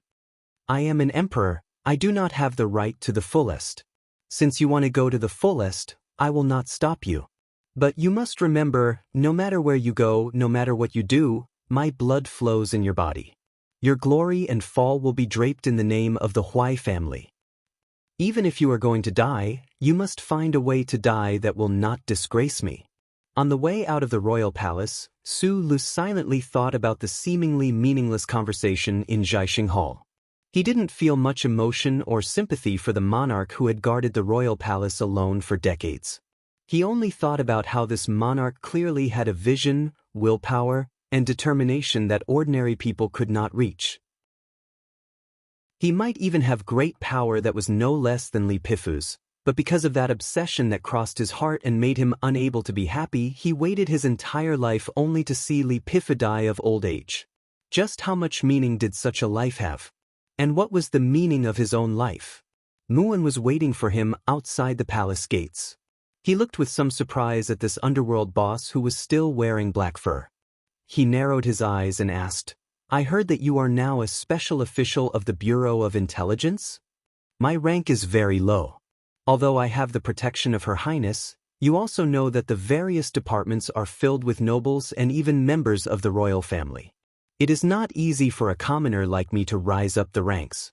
As if he didn't see the emotions in Su Li's eyes, Mu En smiled and walked side by side with him under the shade of a tree. He said, "Looks like you don't plan to stay in the royal palace?" "Yes. I'm not used to many of the details of life here." Su Lu turned his head and glanced at the official who was still respectfully kneeling on the ground outside the palace gates. He said, "For example, this kind of scene. He and Mu En had a friendship forged through a hail of bullets. Although they had gone through life and death together on the valley road to the south of Tianjing and had worked together to bury the bodies of many soldiers from the resistance organization, given his temperament, he was still unable to let go of Mu En's betrayal. However, he had now become someone who had no right to speak of his position. Naturally, he had no right to criticize others. Or rather, it could be said that he had lost some sort of confidence. Mu En keenly sensed his true emotions and said with a slight self-deprecating smile, "I am not the emperor's son." Saying such words in the empire was, without a doubt, a heinous crime. The person who said it could wash their neck clean and summon all the women and children in their family to wash their necks together. However, Mu En said it so indifferently. Su Lu also understood. He paused in his steps, shook his head, and patted his shoulder with a smile. Chapter 880. This had nothing to do with the theory of bloodlines, but it was related to the innate inequality of human society. Su Lu recalled what Huai Chaoshi said back then and couldn't help but laugh at himself. Humans hated betrayal because it brought about extreme insecurity. It was always the hardest to defend against a sneak attack from one's companions. Therefore, no matter whether it was the Federation or the Empire, the punishment for traitors was always the heaviest in all the moral codes. For example, Mu En right now, but it did not include himself. The noble blood of the Baijin Huai family flowed in his body. When he turned from a hero of the Federation to a crown prince of the Empire, even many people in the Federation did not think that it was a betrayal. They only thought that it was a melodramatic arrangement of fate. However, in the Empire, there was absolutely no one who dared to mention or even think about how many young people of the Empire he had killed on the battlefield and even assassinated members of the royal family. If he was just an ordinary person, he would have been killed by countless cold words and blades when he had cold-bloodedly betrayed the Empire and then shamelessly betrayed the Federation. Understanding this, one could understand Mu En's helpless choice a little more. Under a big banyan tree by the road, when the two were about to say goodbye, Mu En asked, "What do you plan to do in the future?" "A few days ago, I told someone that I don't have any choice right now. I can only hope that the two sides can stop fighting. This really has nothing to do with morality, justice, or humanity. To use a perhaps inappropriate analogy, this war to me is like a father and mother picking up a kitchen knife and hacking each other at home. What can I do as a son?" "You're right. This is a natural choice." Mu En patted his shoulder sympathetically. After thinking for a moment, he said directly, "I may be going back to the organization soon. At that time, I may need to use your name." "You're going back?"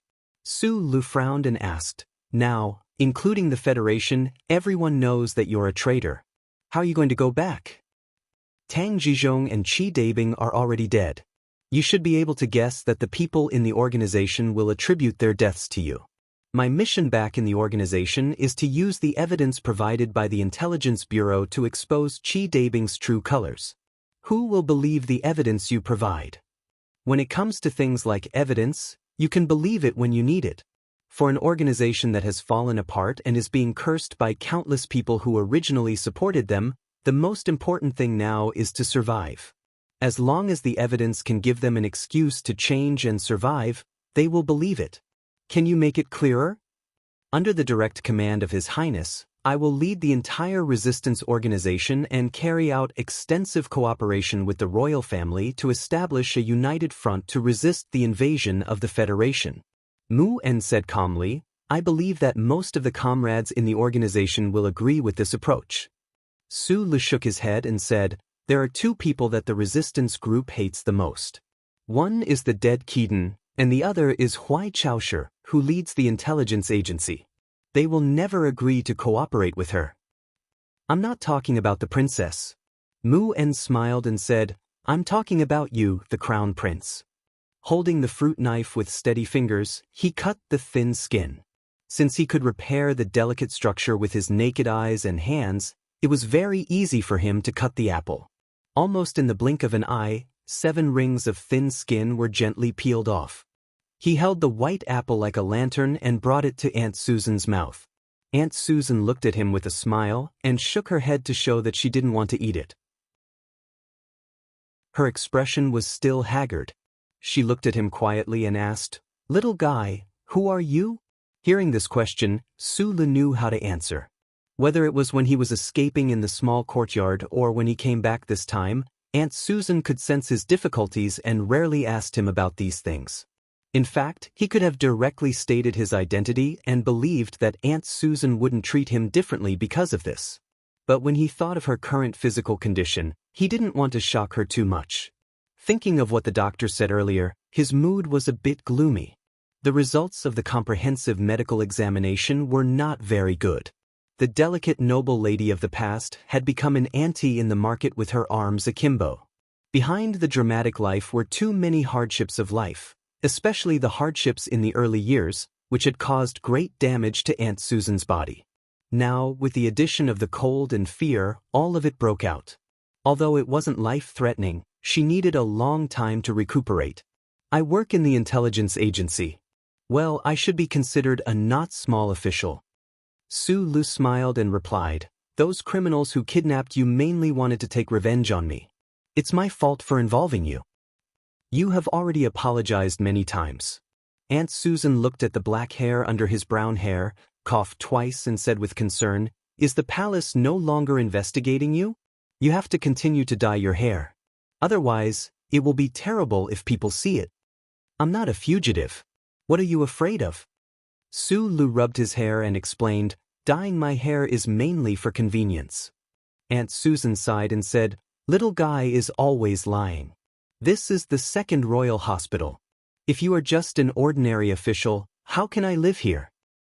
You know? Sulu replied in embarrassment. Don't forget, I was also a lady of a noble family when I was young.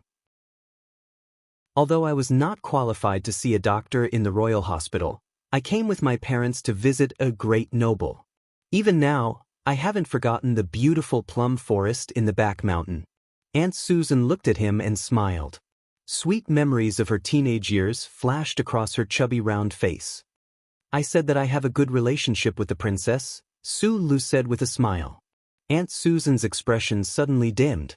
She gently grabbed his hand and said, There is still no news from Paul. Can you help me ask? Sulu was slightly stunned. He remembered what he heard that day and nodded. Although not all the senior officials of the empire knew who Sulu was, they soon had an answer close to the truth in the name of the intelligence department, but the answer was not a good one. The reason why Paul's allowance had not been transferred to Aunt Susan's account was indeed because there was no electronic signature of him. The reason why Paul did not sign was not because he had no time to care about this matter when he was patrolling the front line with His Highness, but because he was missing on the front line. Sulu frowned as he looked at the latest missing person list sent by the military. Looking at the eye-catching name at the bottom of the page, the smiling face of the Empire youth in the small courtyard that year appeared in his mind.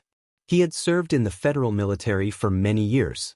He knew very well that the so-called missing person list often meant the list of the dead. However, because the bodies of the soldiers were not found, or under the heavy firepower of the enemy, they were directly turned into fragments nestled together with the mountains and rivers. For the sake of Auntie Susan's health, he was not going to tell her the news. However, Auntie Susan's observation skills, which she had developed over the years in the slums, played a role at this time. She looked at the worry in Sulu's eyes and spent the middle of the night forcing the truth out of him. When Aunt Susan was a young girl, her family was destroyed.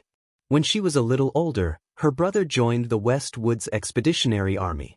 He wanted to earn military merits to restore the glory of his family, but unexpectedly, her brother never came back. It was not until decades later that she got the bad news that he was buried in a foreign land and a broken diary. After getting married, she could have lived a simple life, but her husband who loved her was taken away by illness. Her life always fell into despair when she saw the most hope. Life was unfair to her, but she was strong.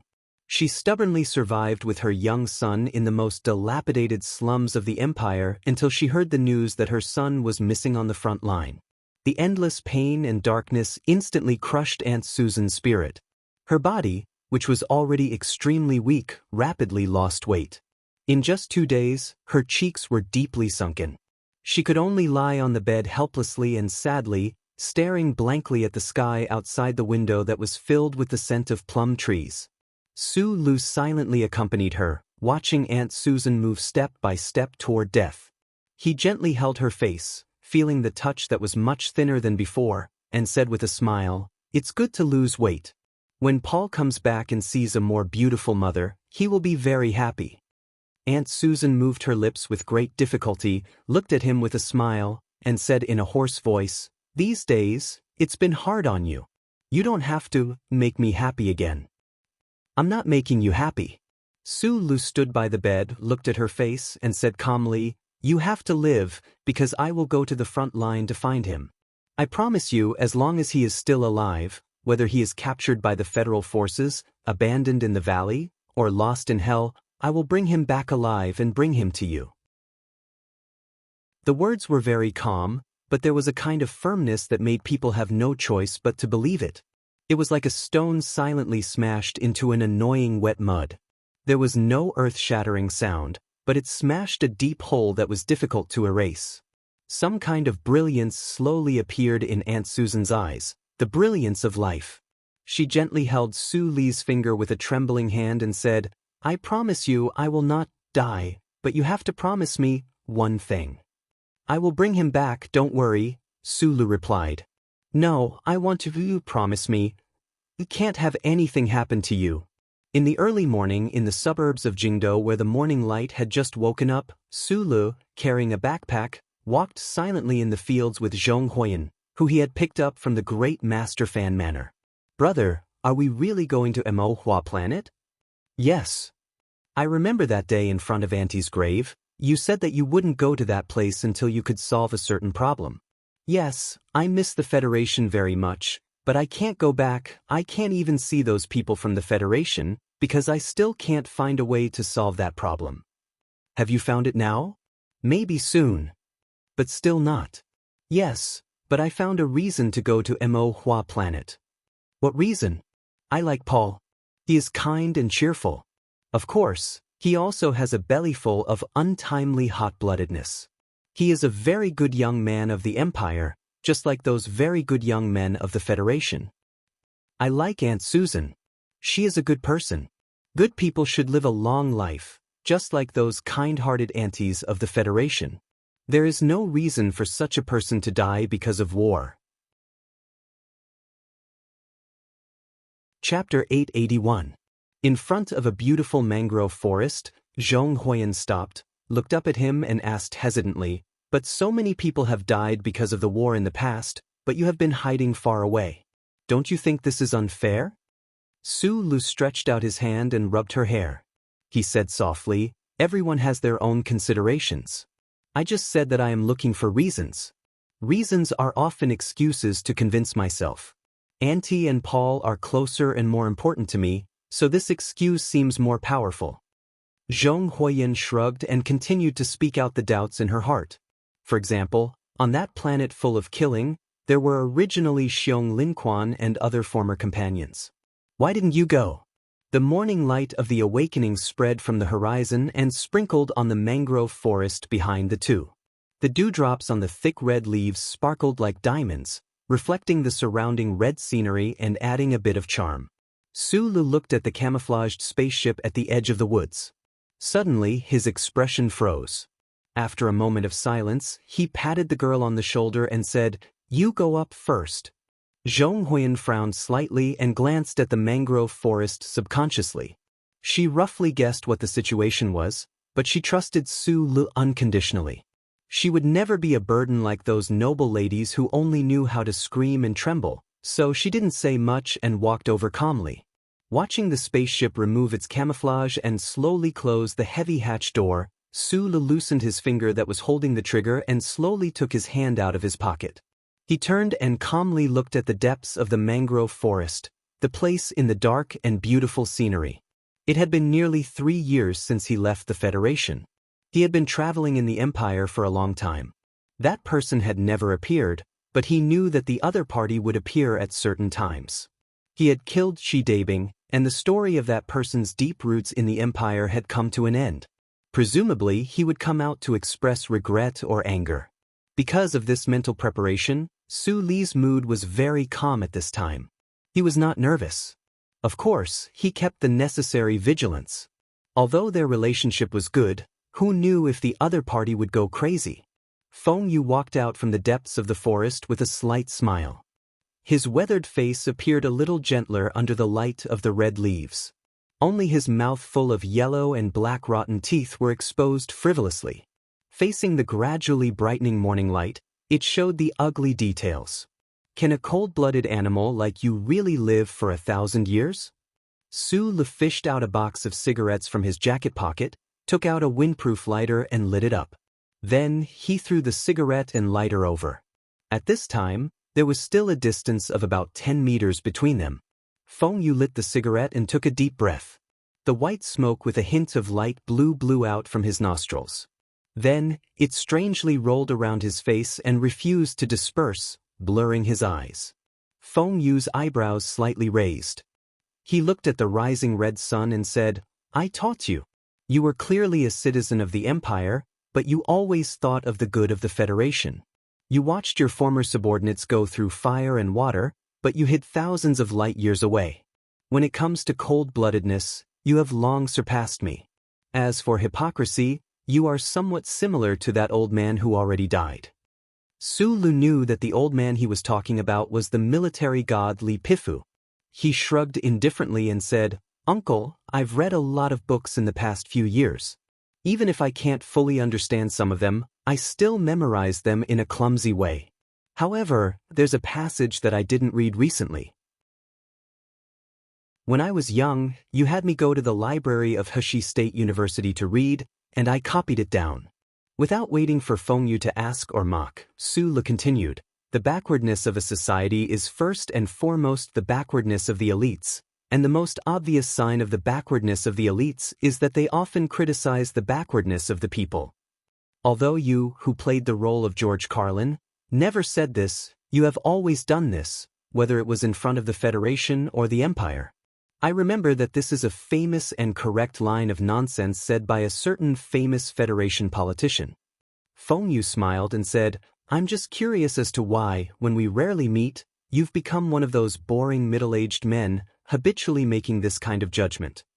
Because, although we rarely meet, I've always been thinking about what I should say if I did meet you. Or rather, I've always been thinking about what kind of person you are, wandering the universe in countless incarnations.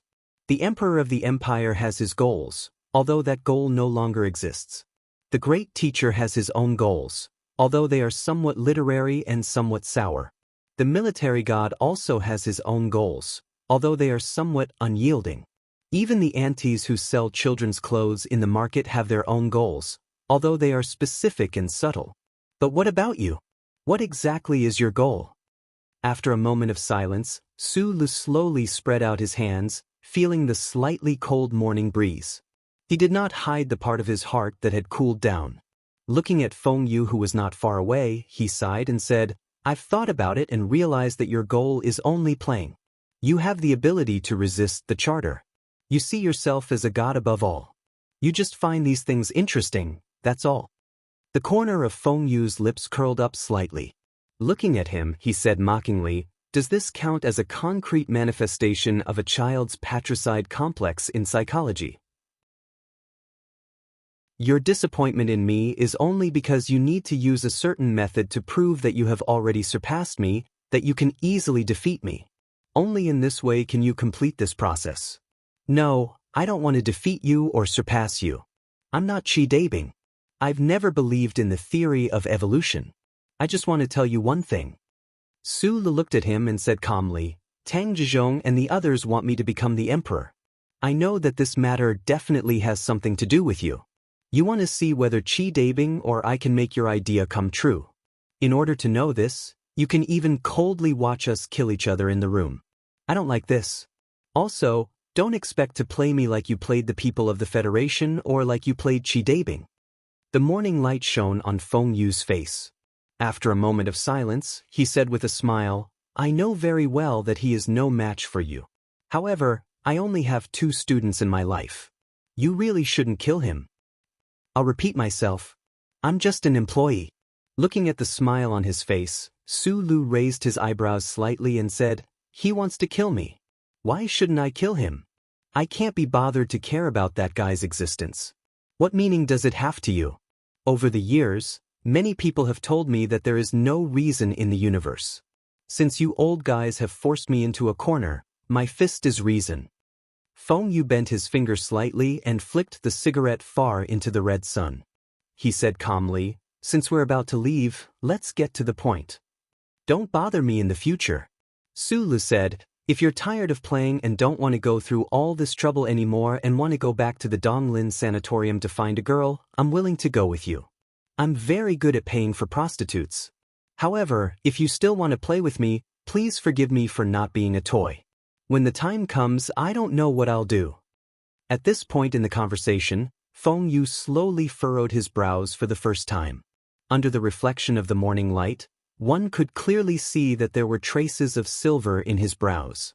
As he furrowed his brows, his seemingly unchanging middle-aged face finally gave off a sense of age. Little guy, are you threatening me? Perhaps you're doing this for my own good, but the problem is that I don't even know if you're doing this for my own good.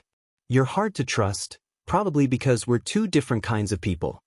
Su Lu threw the cigarette butt to the ground and slowly extinguished it. He then raised his head and looked into Feng Yu's eyes. He continued, 3 years ago in the Federation, your biggest question was how I got in touch with the charter computer. In fact, the reason is very simple. It's because of the biggest difference between us. I'm used to trusting people. Even if I've been hurt before, this attitude has never changed. I can even trust the spot of light in the black dream, the active contact signal sent by the charter computer. But you're different. You're used to being suspicious and wary of humans, let alone the glory of the charter, which you hate and are wary of the most. Although the specific situation back then was different, it was essentially because of this reason that I established active contact with the charter computer, but you lost the most important opportunity. Su Lu looked at Feng Yu, who seemed to be deep in thought, and said, we can't anymore. That old thing underground in the Federation Bureau of Proclamation building has become much smarter than before. We can no longer enjoy this kind of benefit. He changed the topic and continued, for the past 3 years, I've been wandering among the stars, imagining the years you spent back then. I realized that the difference between us is really quite big. We're both wandering, but I have companions. I have little watermelon to accompany me. If I want, I can even find 4 or 5 girls to accompany me. He smiled slightly, thinking about Philip. Feng Yu frowned slightly. Although he was already an old man, he was still a man after all. He could allow Su Lu to spout nonsense in other aspects, but in this aspect he refused to admit defeat even if he was beaten to death. He said contemptuously, if I want, I can find 4 or 5,000 women to accompany me. You don't dare, not you don't want. Su Lu spread his arms and said, I'm different. I dare, but I don't want. Feng Yu gently stroked his stubbled cheek, looked at him and said, are you done? If you're done, I'll leave first. Otherwise, I won't be able to catch the bus to Las Vegas. Su Lu was silent for a moment. He looked at him and said seriously, Uncle, although you still look young and handsome, and your butt is still so perky, you're actually very old. There was a long pause. You're about to die. Can you stop fooling around? Feng Yu was slightly stunned. He smiled and said, did you forget what I told you in the mine? Of course, I won't die. I'll never die. After saying this, the teacher and student, the boss and the employee, who had a strange relationship, went their separate ways in silence. Su Lu stood on the slightly wet mud, looking at the back of the figure that disappeared into the depths of the mangrove forest. He was silent for a long time, thinking about something. Then he heard the sound of a farewell wind chime. He knew that it was the string of 6-star knives hanging behind the uncles, but that was beating rhythmically. After this farewell, he didn't know when they would meet again. Chapter 882. In the late autumn of the 75th year of the constitutional calendar, a cold wind began to blow in the capital. Although the first snow had not yet arrived, the low temperature outside had begun to paint the glass windows of the building with frost. A very slight electric current starting sound was heard, and the automatic heating equipment below began to operate. It only took a few seconds for the glass window, like a woman with a face mask, to become clear. The flat evergreen grass and the withered leaves rolling in the autumn wind created a feeling of a mixture of tenacity and decay. Through the dark and steady face on the glass, it slowly seeped into the official residence. President Pabre silently looked at the scenery outside the window and suddenly said, "Where is the parade?" "We just entered the territory of Nank." Mr. Breen, the director of the office of the president's residence, glanced at the electronic notebook in his hand and calmly replied, "The officials sent to the headquarters of the 3 industrial unions of S2 have been working for nearly a week. According to their judgment, nearly 60% of the ordinary workers still firmly support you, but most of the leaders of the 3 industrial unions have already been bribed by Macho. This is the personal action of Mr. Tai Ziyuan, don't associate it with Macho." President Pabre slowly turned around. His body was extremely relaxed as he leaned on the windowsill and calmly said, "Refusing to inherit the Crystal Mining Consortium is naturally the biggest bribe in the history of the Federation. But what will that lady think? The foundation of the Chenshur Tai family disappeared just like that. Even if Macho is the president for 10 consecutive terms, I'm afraid it will not be able to recover the loss." Director Breen slightly smiled, respectfully stood behind the president, and handed over the electronic notebook in his hand. "What will Lady Tai think?" Those who were qualified to discuss in the Oval Office of the official residence had already received the news through the most reliable channel that Madame Yi smashed the entire kitchen in a rage several months ago. To be able to make this lady who was accustomed to the picturesque scene lose her composure, one could imagine what kind of heavy blow Tai Ziyuan's decision had caused to her.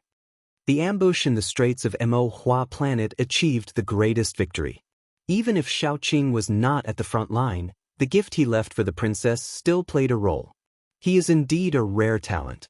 A steady voice rang out from the corner of the Oval Office. It turned out that General Li Jidu had been sitting silently in the shadows and had not spoken. "When will Shaoqing come back?" President Pabre picked up the coffee on the table and looked at his old friend. "The fleet has completed the space jump. It will take at most 3 weeks, Li Jidu replied. President Pabre slowly took a sip of the black coffee thoughtfully. His thick black eyebrows furrowed slightly and then gradually relaxed. He was not worried about the silent march. He had enough experience and countermeasures for the civil rights movement. In the parliamentary election 2 years ago, the candidates of Pabre's faction won many seats. Now, the various bills were being passed one by one according to the design of that year. And as long as Du Shaoqing returned to the capital ring with his military might, those bills and regulations would be passed even faster. More importantly, it would bring him more glory and prestige. The noose around the necks of the 7 families was getting tighter and tighter. All the movements in the back of the mountain were in sight, and all the situations were under control. President Pabre turned to look at the cold autumn outside the window. A faint smile appeared on his dark face. He knew that he only needed to wait for the right time to pass the wartime presidential re-election bill and be the president for another 5 years. Then he would be able to push forward the business of the tavern to the end. But why did he always feel that there was some shadow in his heart that could not be dispelled? President Pabre frowned slightly. He put down the coffee cup without knowing what to feel. Then he heard a light beep from the table. He picked up the electronic notepad and looked at the latest news report. The expression on his face became more and more serious. His dark skin gradually became gloomy until it turned into a dripping lead cloud, making people not dare to look directly at him. With a bang, Pabre slammed the table heavily. He stared at Director Breen and said angrily, Did you read today's Capital Daily News? The Capital Daily News, which had a very high status in the hearts of the Federation people, temporarily stopped publication 3 years ago because of a fire. After it resumed publication, the newspaper seemed to have lost its keen observation and the most scarce objective point of view of journalists. It was almost the same as the media that were busy reporting on the front lines all day long but were unwilling to mention the internal affairs of the Federation. Until one day in the late autumn of the 75th year of the constitutional calendar, the Capital Daily News used a special issue to announce to the entire Federation that it had truly resumed publication. And chief editor Bob and reporter Wood, who had won 2 Nebula Awards, once again stood in front of the public and pulled back a corner of the dark curtain without fear. The title of this special issue was extremely sensational: The Gravedigger of the Federation.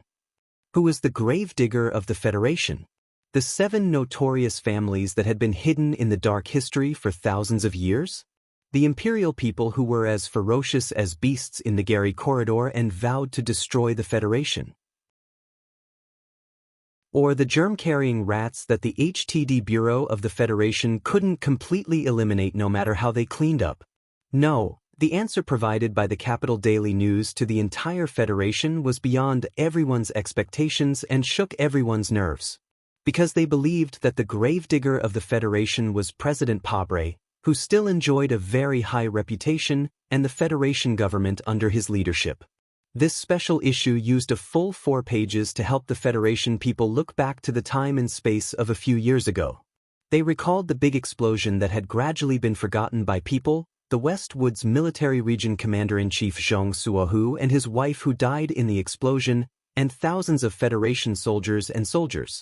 As the writer, reporter Wood gave up the sharp and ruthless style he was best at this time. Instead, he calmly used 23 pictures, a pen stroke that was so calm that it seemed to have no emotion, a dry but soul-stirring explanation of the incident, and a large relationship tree diagram on the front of the special issue to tell all the readers. Colonel Lake, former West Woods Military Region, provided the precise route and time of the return of the ancient bell to Colonel Shimin-Jin of the Iron 7th Division of the 2nd Military Region. Colonel Shimin-Jin provided this information to the Empire Ghost Fleet that was preparing for the first raid through an Imperial spy named Hiyuyu.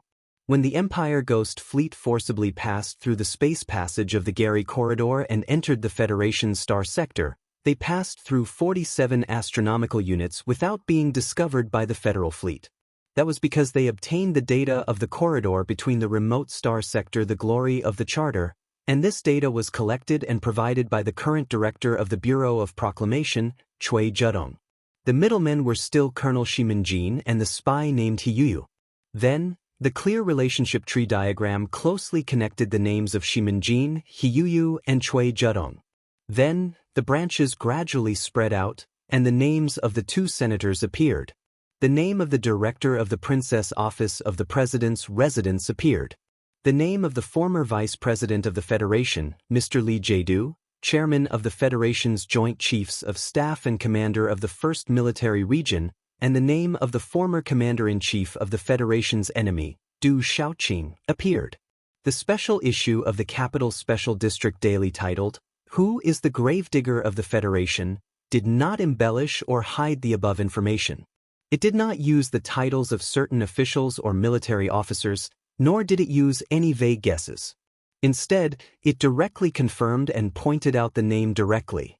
At the top of the relationship tree diagram, at the top of the whole page, there was a black frame next to the 3 big words, Gravedigger. There was no photo or name in it.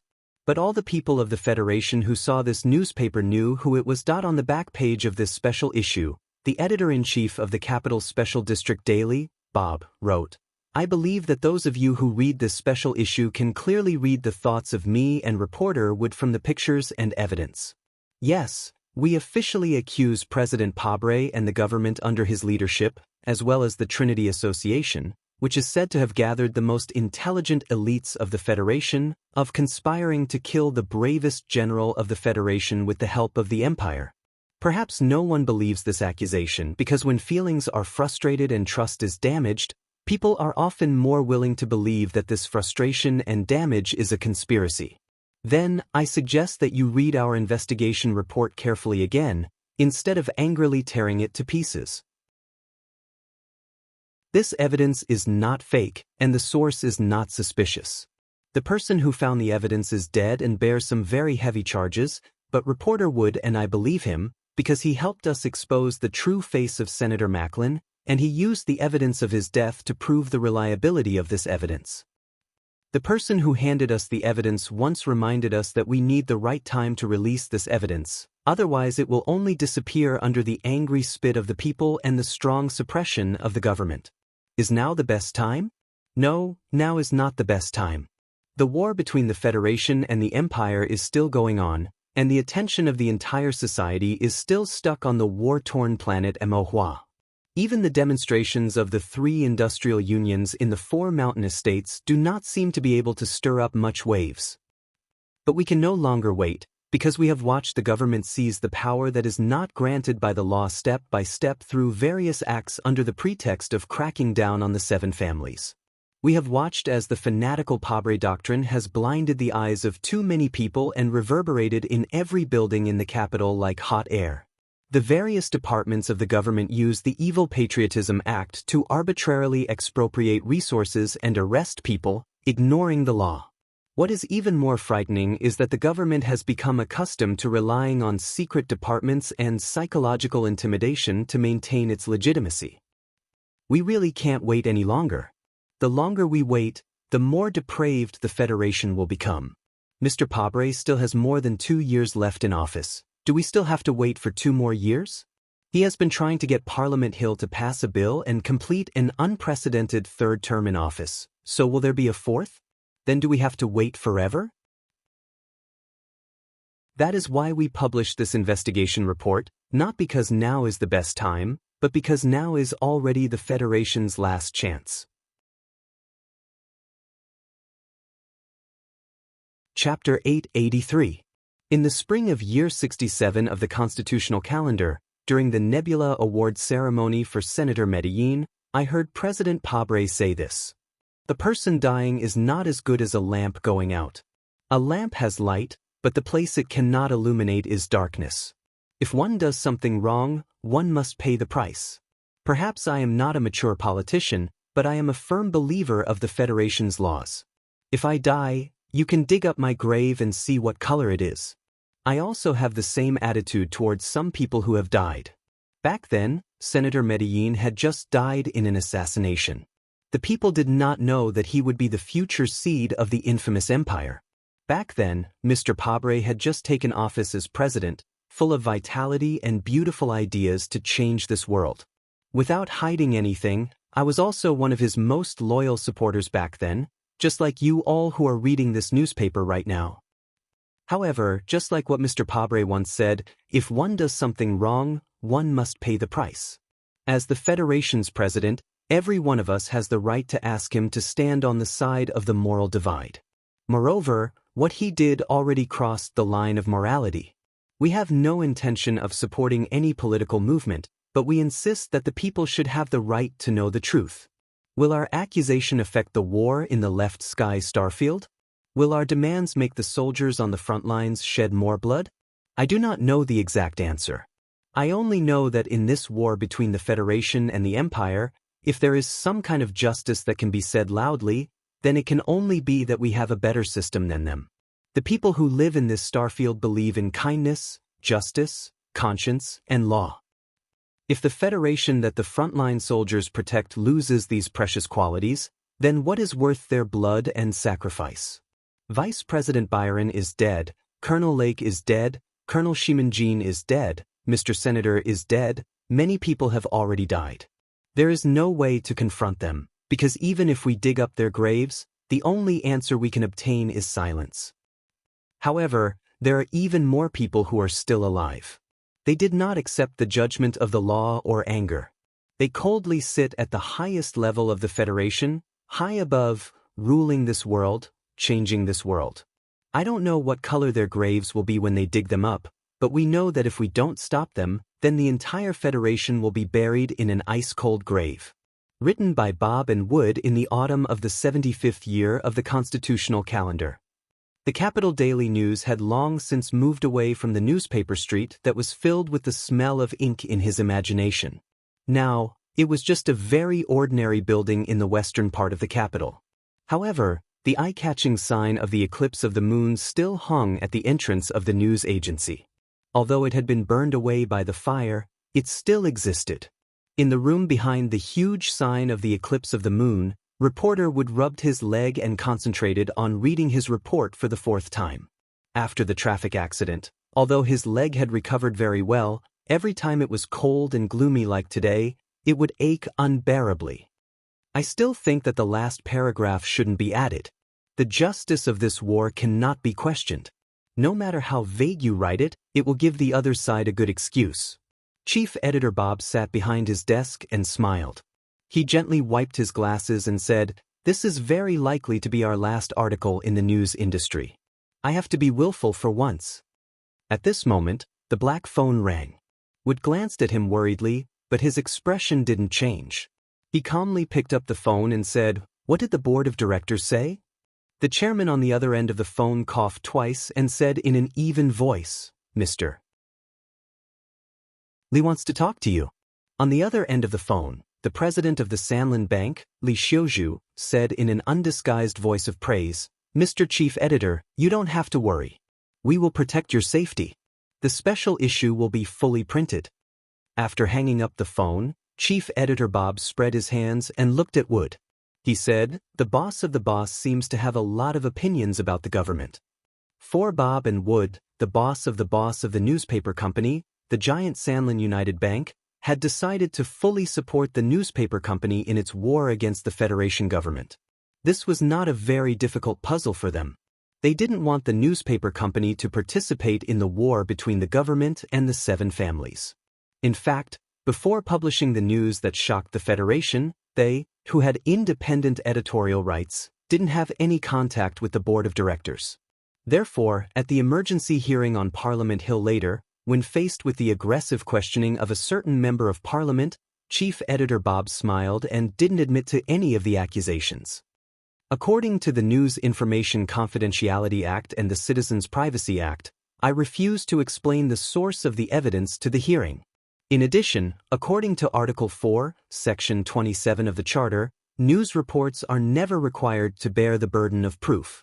If the parties involved in the report believe that the report harms their rights and interests with false facts, they can file a lawsuit. Please note that this is a private prosecution case. Chief Editor Bob's expression was serious. He looked around at the political bigwigs in the Parliament Hill and said, "If Mr. Pabre accuses the newspaper company of slander, even though he is a lawyer and I am a web novelist, I still welcome a lawsuit with him." A radical member of the Pabre faction, who had just been elected to Parliament, angrily took off his boots and slammed them on the table. He shouted at him from more than 10 meters away, "According to the Patriotism Act, you must answer honestly and without restrictions. Otherwise, you will be severely accused. I want to know what you can accuse me of."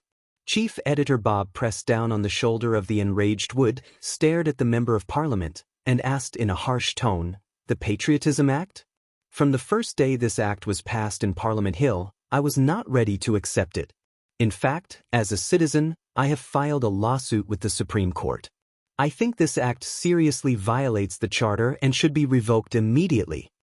The hearing was temporarily adjourned. Wood brought him a glass of water and looked at the members whispering around him. He said with a smile, "Tai Ziyuan has also been trying to reverse the case for the ancient clock ship. They have provided information to major newspapers, although not as detailed and reliable as ours. But no newspaper company dared to publish it. Because they are afraid of death. But to be honest, I am also afraid. When you are not afraid of death, you usually won't die. Because if you die at this time, then they have no way to explain this matter clearly." Chief Editor Bob said, "But although you won't die, I think you will definitely be scolded." In the cold late autumn, it was still rain instead of snow. When the rain fell on the long stone steps in front of Parliament Hill, it didn't take long for it to turn into pieces of round ice, making the stone steps extremely wet and slippery. Chief Editor Bob and Wood walked out of Parliament Hill with umbrellas.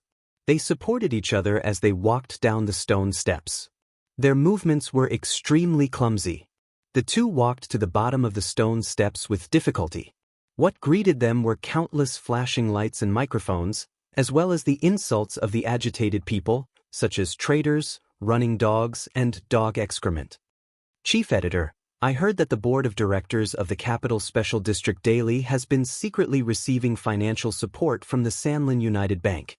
So, does your report today have anything to do with the government's investigation of those big families? After all, they were in the same profession, so the way they asked the question was relatively gentle. But the reaction of the surrounding crowd was even more intense. They crumpled the newspaper in their hands into paper balls, threw them in anger, and shouted loudly to beat the running dogs of the evil Lee family to death. Under the protection of the police, Chief Editor Bob and reporter Wood withstood the attack of paper balls that were denser than the raindrops. They shrank their bodies behind the umbrella, looked at each other, and showed a bitter smile. Amid the banging sounds, Wood angrily cursed, "Scold all you want. Just for my half-crippled leg in the rain, I will take Pabre down." Chief Editor Bob let go of his hand that was supporting his elbow. With one hand holding the umbrella with difficulty, he put the other hand into his windbreaker and fumbled for a long time. He took out a thick cigarette and handed it over. He smiled and comforted, "I think the protesters in Nank State will definitely not scold us. They love us very much." Under the long stone steps of Parliament Hill, the cold rain in late autumn fell on the black umbrellas, making patter sounds. The angry crowd threw paper balls that fell on the umbrellas and bodies, making patter sounds. In such a miserable environment, the two reporters hunched their bodies and began to taste the high-quality coarse tobacco that was flown in from Naha State. The blue smoke and the aroma gradually filled the air. The black umbrellas were suddenly opened by someone. Bob and Wood, whose mood was interrupted, frowned and looked at the several officials in black overalls in front of them. They asked, "What's the matter?" "Let me introduce myself." The leader of the officials wiped the water droplets on his forehead and said slowly, "I'm Inspector Chen Yijiang from the Federation Government Joint Investigation Department. Please follow us back for investigation." Chief Editor Bob looked at the man with a wooden expression and saw the raindrops on his glasses. After a moment of silence, he asked, "What's the reason?" Chen Yijiang was slightly startled. He took out a document from his pocket and slowly read, "Your report promotes the Empire and destroys the Federation's preparations for war. You are suspected of treason." The silent march had been going on for almost half a year. The protesters who opposed the Federation government and demanded that President Pabre resign and be investigated gradually grew like weeds in every district of the Federation. Because of the military control of the capital airport, the 3,000 marchers from the 4 states around the mountain chose to walk from the port city to the capital. The crowd walked slowly and silently along the famous high-speed rail line. They gathered when they came across towns, held concerts when they came across mountains, cheered when they came across police, and whistled when they came across beautiful women. On the road, there were always people who got lost. The silent march seemed absurd and relaxed, but in fact, it was extremely well organized. It even asked the people who participated to not leave any garbage behind them. The combination of the Grand Carnival and the strict political demands made many people choose to leave. However, on the way from the port city to the capital, there were many young people who were dissatisfied with the current situation of the Federation or simply wanted to add a touch of absurdity to their life resume. The number of people didn't decrease. Instead, it snowballed more and more. Late at night the day before yesterday, the parade entered the territory of South Kazhou. This morning, the total number of people was more than 20,000. They wore black masks and began to walk along the main road of South Kazhou's capital. Occasionally, they would dance silently. Except for the sound of their footsteps and rhythm, the silence was terrifying. Chapter 884. A red flower was reflected on the gray glass, and then it was clean and otherworldly, exceptionally beautiful. Lai Ziyuan moved his gaze away from the bright red and looked at the crowd of demonstrators walking silently on the street. He didn't speak for a long time. Although the two of them used to play together at the same table when they were young, and they even had some kind of hidden engagement, after so many years of strange and gaudy things, they had long become peaceful. Exactly 3 years ago, in the autumn of the 72nd year of the constitutional calendar, this kind of familiar scene appeared in the Federation. He looked at the crowd walking silently through the streets of the capital of South Kazhou and said with emotion, "It's just that the big demonstration that shook the entire universe was for the president to establish his authority and deter the opposition forces of the 7 families. Today's demonstration is to pull him down from the stage." Zhou Yu gently pursed her lips and looked at the newspaper in her right hand. She frowned slightly and asked, "You've read the special issue of the Capital Special District Daily. What do you think?" Lai Ziyuan shook his head and took a sip of the water in his cup. He coughed twice. "I'm very puzzled.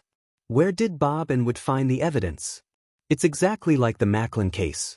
When everyone only had a vague judgment and looked for evidence in vain, they quietly detonated a bomb in the Federation." Zhou Yu looked sideways at his pale and thin cheeks.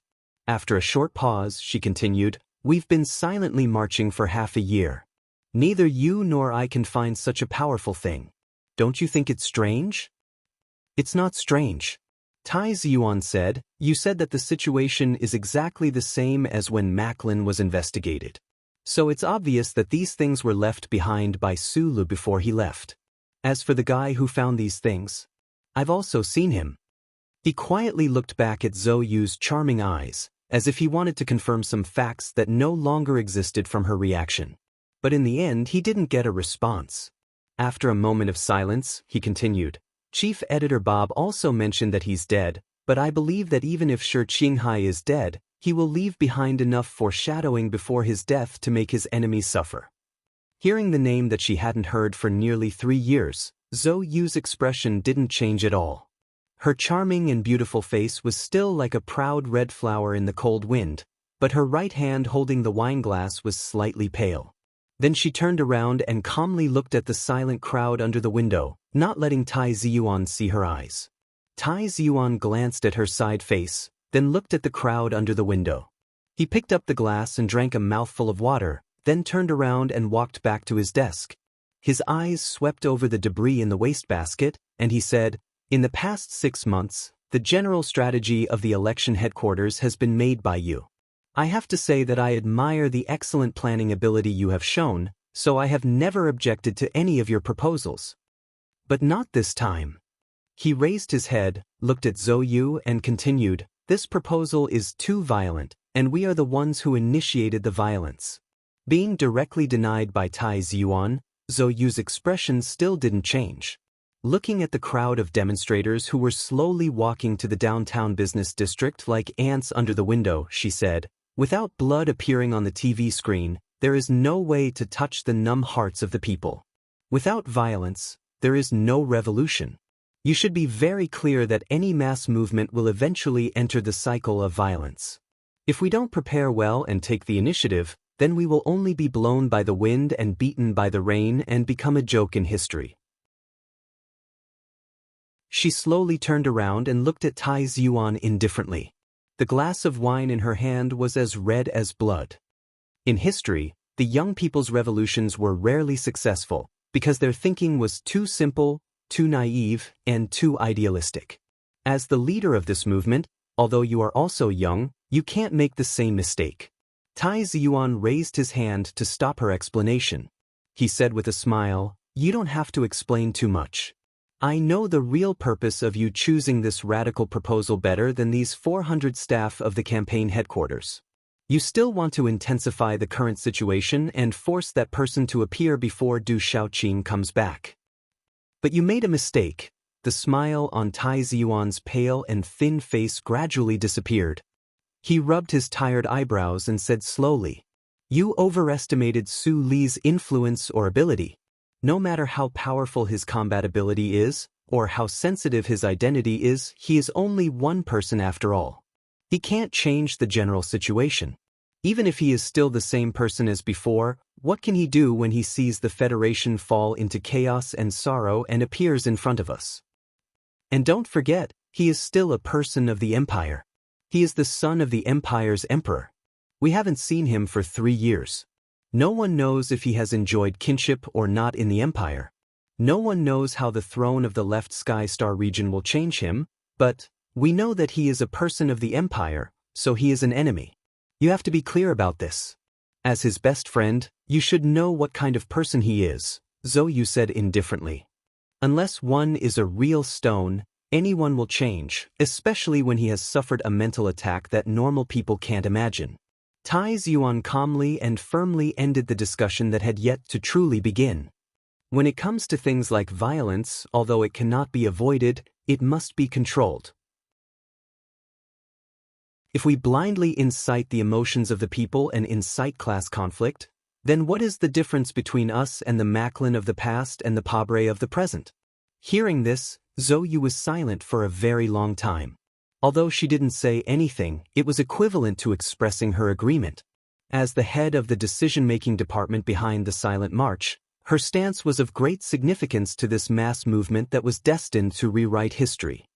I've already been observing for half a year, but because I've never been to the front lines of the protests, I've never been able to understand how you turned the surging flood in the streets and fields into this cute and bouncing stream in front of the window. She looked at the extremely orderly procession below the window, at the calm smiles emanating from the black masks in the distance. Frowning, she asked in confusion, "We all know that when there are too many people, there will definitely be some uncontrollable accidents. With tens of thousands of people walking in the fields and cities for so long, there will definitely be some uncontrollable accidents. Moreover, the hot-blooded youths naturally have their own demands and desire for leadership. In an environment like this where desires can easily be magnified, how can you make them maintain such obedience? Moving people with emotions, convincing them with reason, and enticing them with benefits." Tai Ziyuan calmly said, "Anyone in the procession who wants to stand out and break the rules is nothing more than wanting to obtain more benefits, political or economic.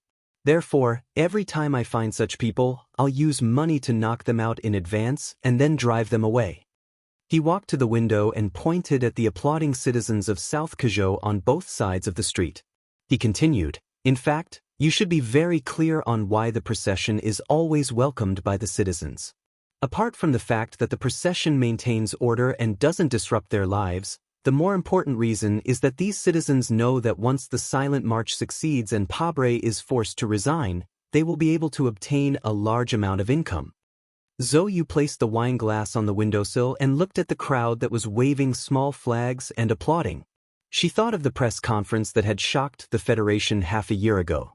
She thought of how the weak man beside her had given away the crystal mining consortium just like that. She couldn't help but reveal a slightly mocking smile as she softly murmured, "This is truly unprecedented.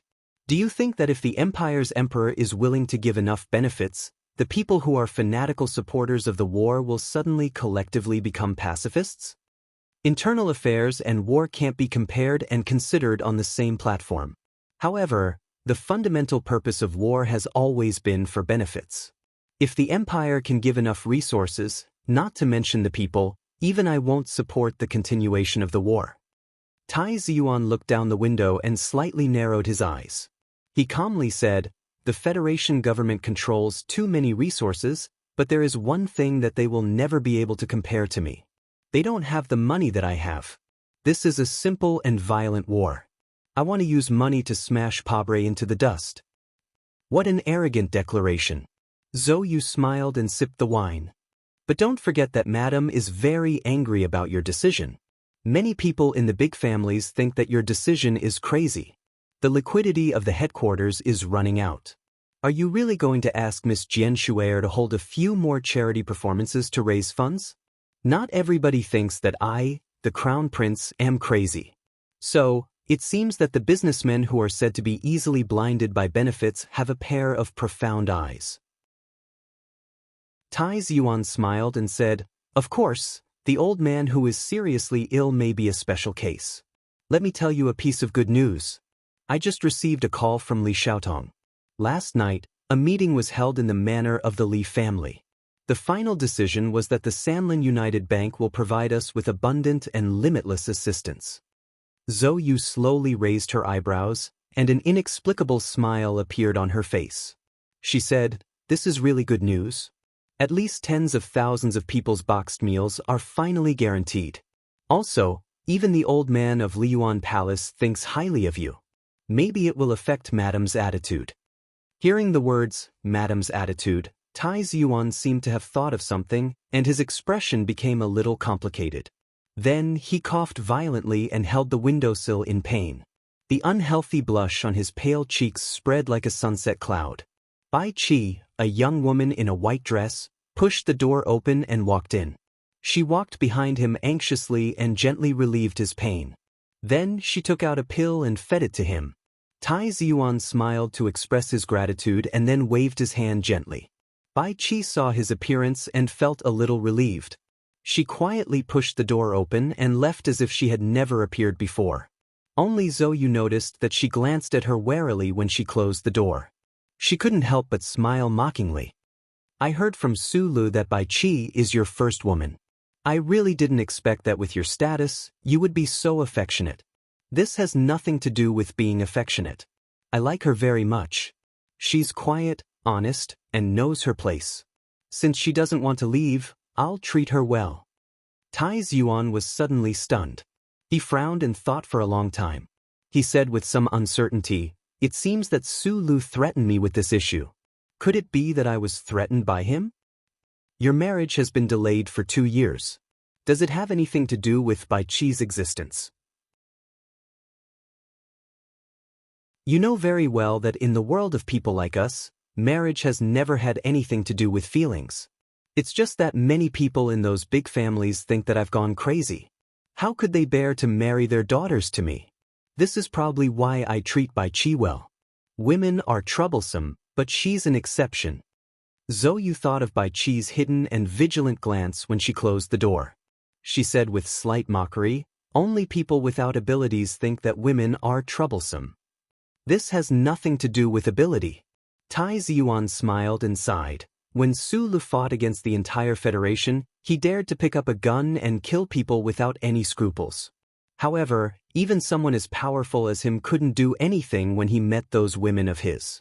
I think that the reason why he didn't dare to return to the Federation after escaping for 3 years might have more to do with him not knowing how to deal with those women. Zhou Yu shrugged slightly.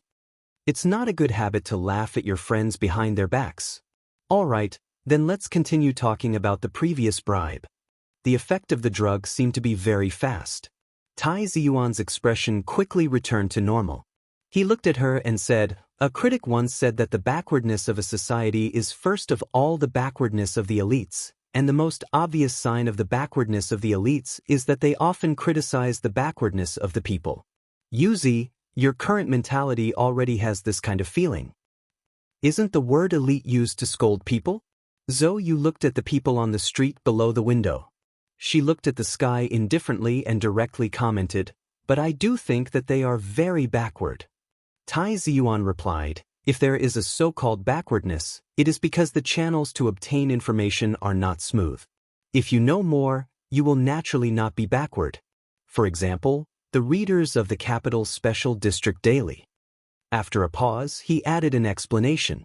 This was what George Carlin said.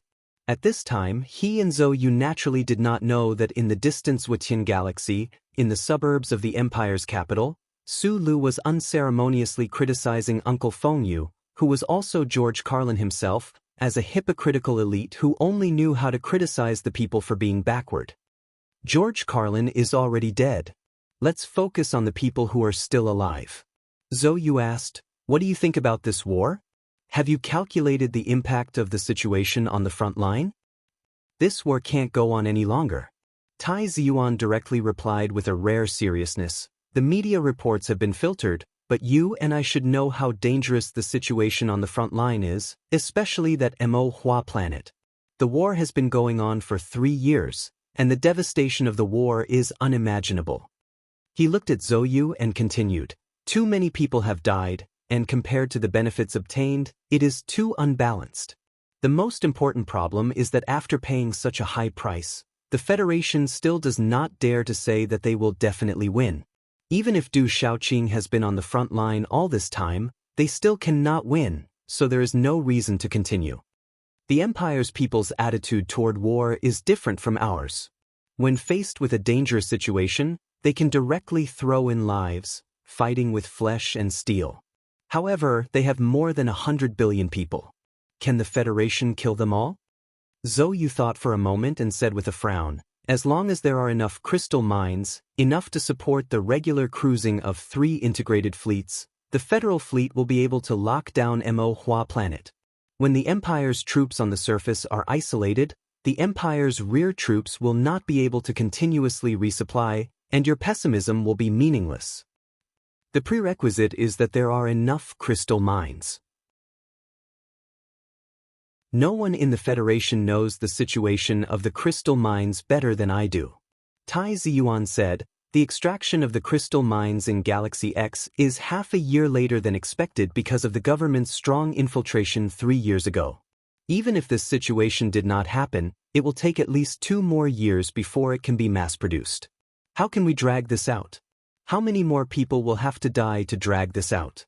How could the Empire just watch this happen? When that time comes, X3 will definitely be the second Mo Hua planet. People are bound to die in war. Zhou Yu frowned slightly and said unhappily, you know that I grew up in a military compound. As a child of the military, I will definitely be mentally prepared to sacrifice myself for the Federation. If we retreat because we are afraid of people dying, then we will not fight. That will be a huge joke. Don't forget that I was once a soldier, and a very brave one at that. That is why I have always agreed that soldiers should have some kind of special rights. That is because soldiers need to kill and need people to die. They live in a different river from the normal people. Tai Ziyuan looked into her eyes. Although his speed was slow, his tone was extremely serious. But I have never believed that soldiers have a reason or obligation to sacrifice themselves for a meaningless war. This war has developed to this point, and it is no longer of any benefit to the Federation. Instead, it has become a tool to fight for glory and support for the government. This is very laughable and very sad. He pointed out the window and said, under the influence of those people in the government, and even under the influence of you and me, the current Federation's democracy has begun to become vulgar. Meanwhile, the government has already begun to become shady. Fighting for this kind of government, fighting for the survival of the government, is the greatest insult to the troops on the front lines. Something like power does indeed have some kind of terrifying magic. President Pabre has fallen too quickly, so quickly that it has exceeded my worst imagination 3 years ago. He has begun to enjoy the pleasure that power brings. Tai Ziyuan gently rubbed his forehead and said with emotion, just like what Chief Editor Bob said, the president has begun to get used to and enjoy these methods. For the Federation, this is a disaster. When secret operations reach a certain level, people will often forget what their original goal was. You all just need power, more and more power, and the more power you have, the less respect they will have. Tai Ziyuan frowned slightly. Looking at the commercial center square in the distance, he felt a faint sense of uneasiness coming from there.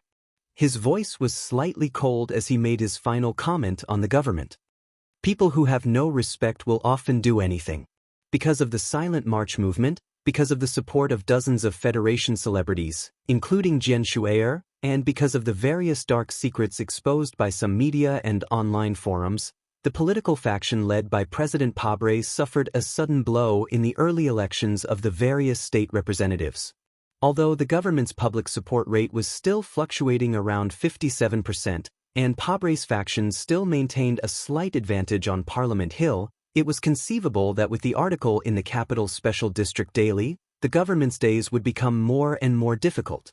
In Zhou Yu's view, Du Shaoqing leading the Iron 7th Division to carry the glory back to the country, other than symbolically adding points for the president and the government, it would be difficult for him to provide any substantial help to the current political situation. With the glory of the charter above, the military could not directly participate in political affairs. Therefore, after hearing Tai Ziyuan's comment that he would do anything, she frowned and began to think about what kind of methods the government and President Pabre would use to suppress the current wave. Don't forget the beautiful clothes that President Pabre has worn for decades. Tai Ziyuan walked to the desk, dialed a number, and reminded her, he considers himself as the spokesperson of the people at the bottom, so on the surface, there will be a lot of taboos. I believe that he will use the people to fight against the people. After that, he can calmly say that this is the choice and freedom of the people. On the floor below the two of them, the staff members were busy answering the phone. Through the close-range full-frequency communication system, they maintained close contact with the demonstrators on the streets. At the same time, they remotely controlled the dozens of groups on the ground to ensure the order of the silent march. Tai Ziyuan, who had almost unlimited financial support, had organized a team of as many as 700 people. Back when Pabre was running for president, he had done the same. As he lamented upstairs, this was just a reaction. Because of their professionalism, their efficiency was extremely high. The entire team's organization of the silent march could be said to be perfect, especially after they entered Planet S1. The march from the port to the capital was in good order and the atmosphere was calm. Even the government-controlled official media couldn't find any problems. It had become a carnival of peaceful political expression for the people. Therefore, although the staff members were working hard, their expressions were very relaxed. At this moment, the department head received a call from the Crown Prince upstairs, followed by the first-hand news from the street. His expression suddenly became extremely serious, and the staff members who instantly grasped the situation rushed to the window in shock.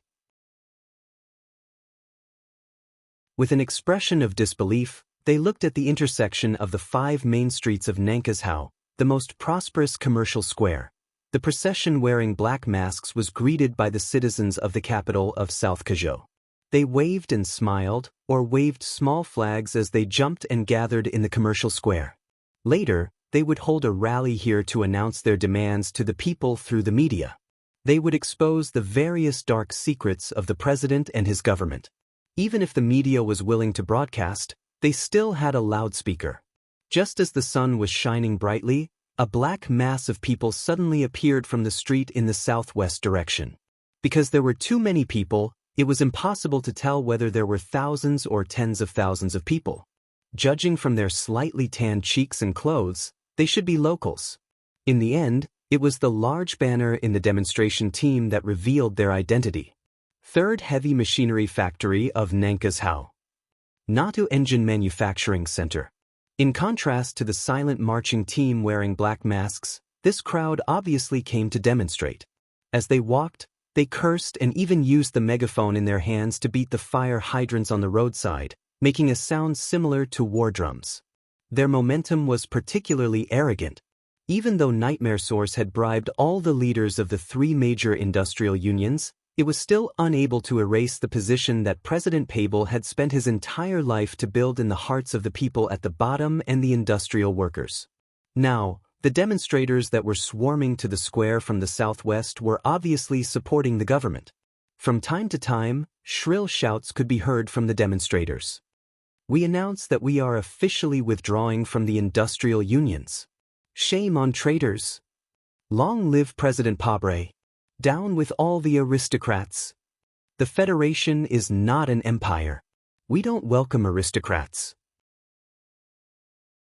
Bastards of the 7 families, get out of Nankashao. The silent march had been going on for several months. It wasn't that they hadn't encountered a pro-government protest team in the various states of the Federation, but because of the self-control of the silent march team, and also because of the effective deployment of the state police, there had never been a fierce conflict between the two sides. More often than not, they would shout and shout at each other across the railings. At that time, even Tai Ziyuan's excellent team couldn't stop the demonstration team from taking off their black masks and greeting the other side's immediate family and in-laws. But today's situation was obviously different. The pro-government demonstration team from the major factories of Nankashao clearly came prepared. Moreover, this team was clearly mixed with some men who looked out of place with the surrounding crowd. These men stared at the silent march team like eagles. From time to time, they would lower their heads and whisper a few words. Some of them were using increasingly dirty words to provoke the emotions of the workers. The spacious commercial plaza was divided into 2 areas by a fence set up by the police station. The pro-government and anti-government demonstration teams were packed to the brim, looking like a shallow sea full of sardines. The dense mass of people gave off a palpitating feeling. The pro-government crowd was cursing and swearing at the other side, while the anti-government crowd remained silent for the time being. They just collectively raised their middle fingers to express their disdain. There were some overly agitated young people who couldn't suppress their anger and vaguely shouted a few words through their black masks. The general idea was that if you have the guts, then come at me. A worker who had just learned that his younger brother had died on the front lines of Mo Hua Planet glared at the people wearing black masks in front of him with bloodshot eyes. He shouted with a hoarse voice, "You traitors! You bunch of bastards! The front lines are still at war, and you guys are messing around like this. Shameless. When Mr. President sends the 7 families to prison, and the Federation realizes true democracy, I will kill your whole family." A student who had just learned that his elder brother had died on the front lines of Mo Hua Planet furiously pulled off the black mask on his face. He rushed to the railings and roared at the worker, "Your mother is a traitor. Your whole family is a traitor. If you go to the front lines, you will be the first to kneel in front of the people of the empire. It's better for me to stab you first." Perhaps their brothers had once fought side by side on Mo Hua Planet, and perhaps even sacrificed in the same trenches. Until the moment they left this world, they were still as close as brothers. However, in the city behind them, they were threatening each other's lives for the sake of the justice they recognized, and for what they believed to be their love for the Federation. Similar curses rang out incessantly. Some people began to spit at each other, and some began to take off their pants and bare their buttocks to express their contempt and humiliation. Obscenities and petty actions at the intersection of the 2 seas of people turned into excitement and anger. The temperature of the air in the plaza gradually rose, and the situation became more and more tense. At this time, if a small spark fell, it was very likely to become a dangerous fire that burned everything. At this time, in the 2 angry demonstration teams, other than those men with gloomy expressions, no one noticed that a more dangerous situation was happening. The Nank State Police and the emergency anti-riot force responsible for maintaining order quietly withdrew from the plaza without anyone noticing. Tai Ziyuan slowly put down the phone and expressionlessly looked at the scene uploaded by the hologram. After a long silence, he explained to Zhou Yu beside him, "The state government has refused our request." Zhou Yu coldly said, "Why? Even if this is a conspiracy of the Federation government, and there are big shots pressuring them, don't they know that if bloodshed occurs in the capital of Nank State, they won't be able to explain it to the public? As long as the price is right, anything can be sold. At least in terms of official positions, the government has more resources than we do." Although Tai Ziyuan was still calm at this moment, it could be seen that his complexion had become paler and paler. It was not fear, but anger and disdain that were hidden deep in his heart.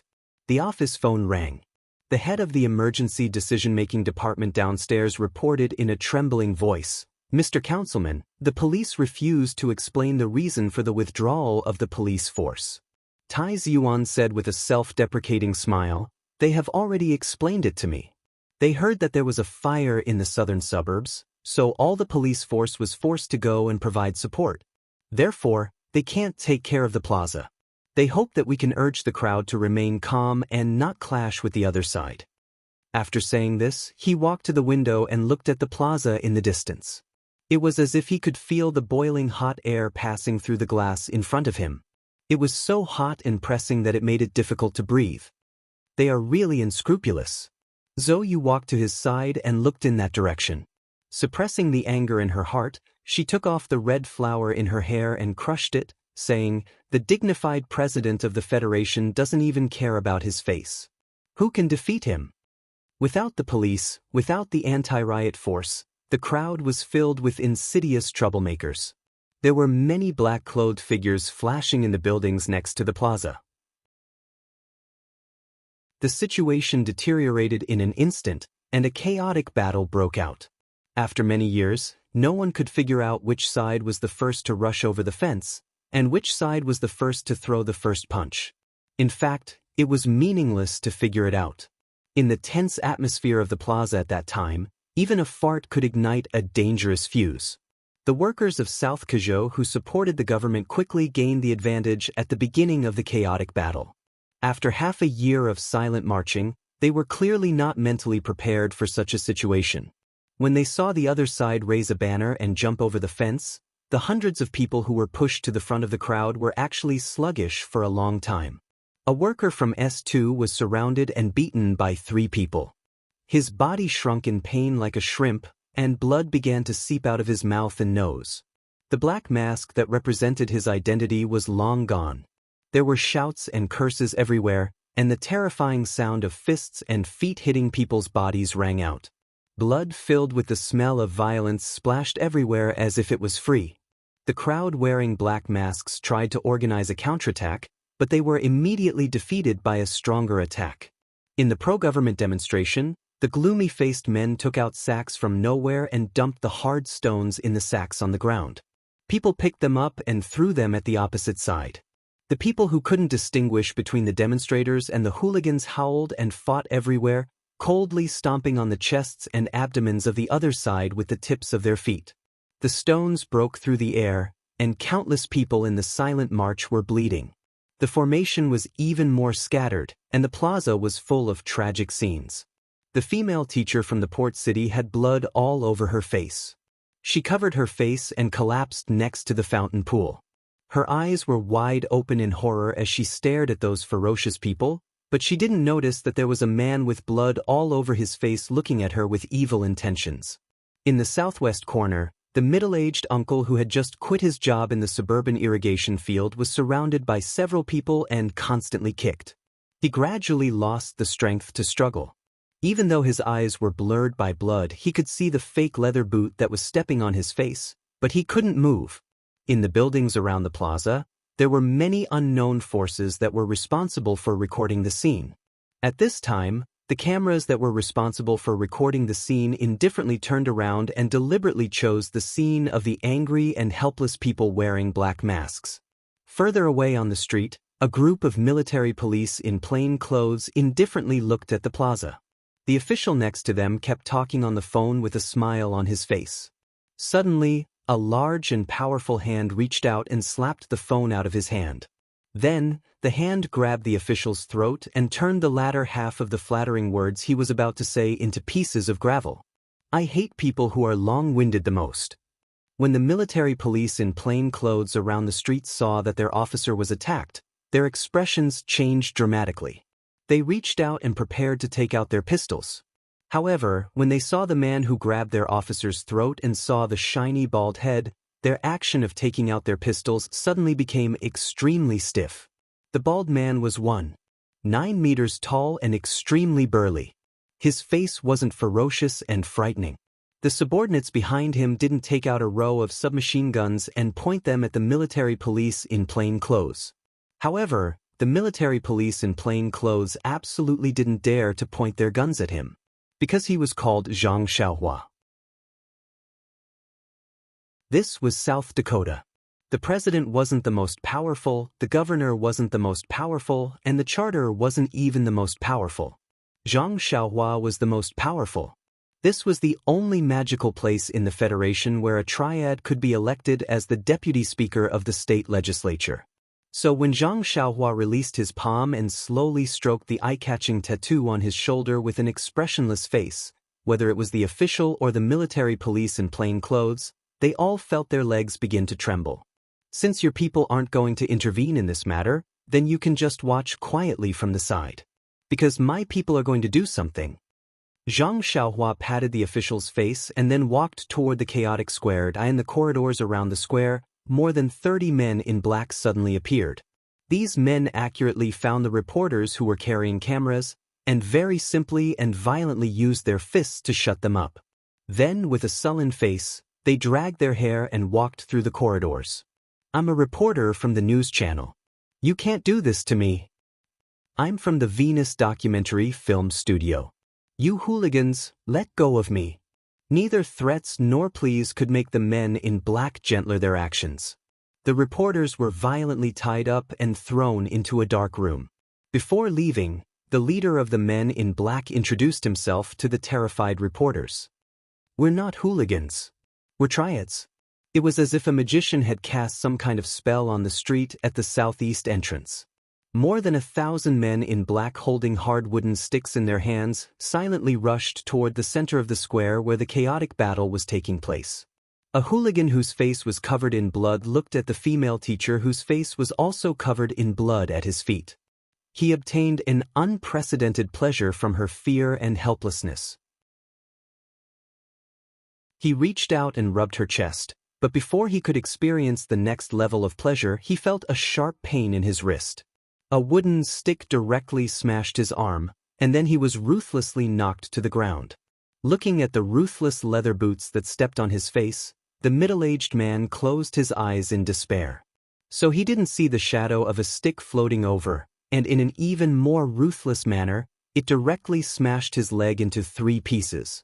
The men in black who rushed in from the southeast entrance had cold and silent expressions. When they saw people without black masks, they ruthlessly knocked down with their sticks, causing the red ribbons on their right arms to draw a swift and fierce line. They were relatively few in number, but they were extremely ruthless and valiant. As professional thugs specially recruited from various halls in South Kazhou, how could ordinary people resist their existence? The wooden sticks were all aimed at the opponent's joints. The hard wooden sticks intersected with the fragile human bones, making frightening breaking sounds from time to time. In just half a minute, they broke through to the most tragic center of the square, and then scattered like a bomb. Countless miserable howls sounded, just like before. However, many people, especially the plainclothes police officers mixed in with the parade, felt like they were in heaven when they were fiercely attacked. Zhou frowned and looked at the picture on the hologram.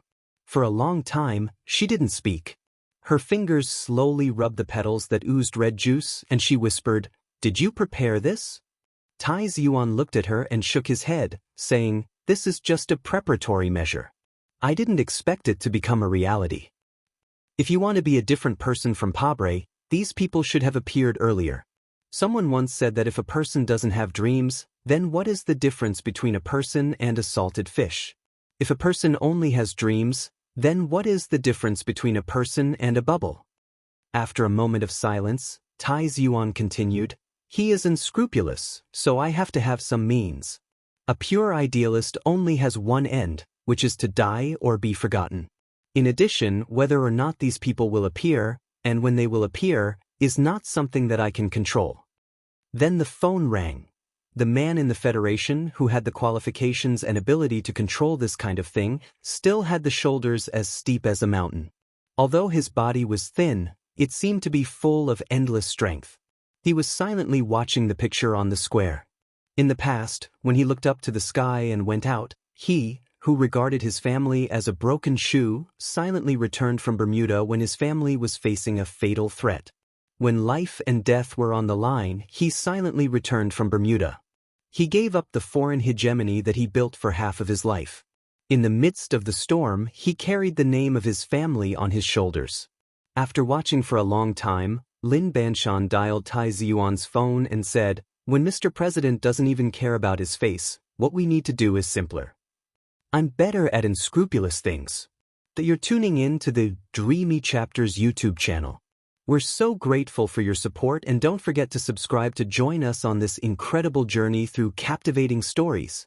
Your generosity through donations truly makes a world of difference, as it's the primary source of revenue that allows me to expand and enhance this channel for you.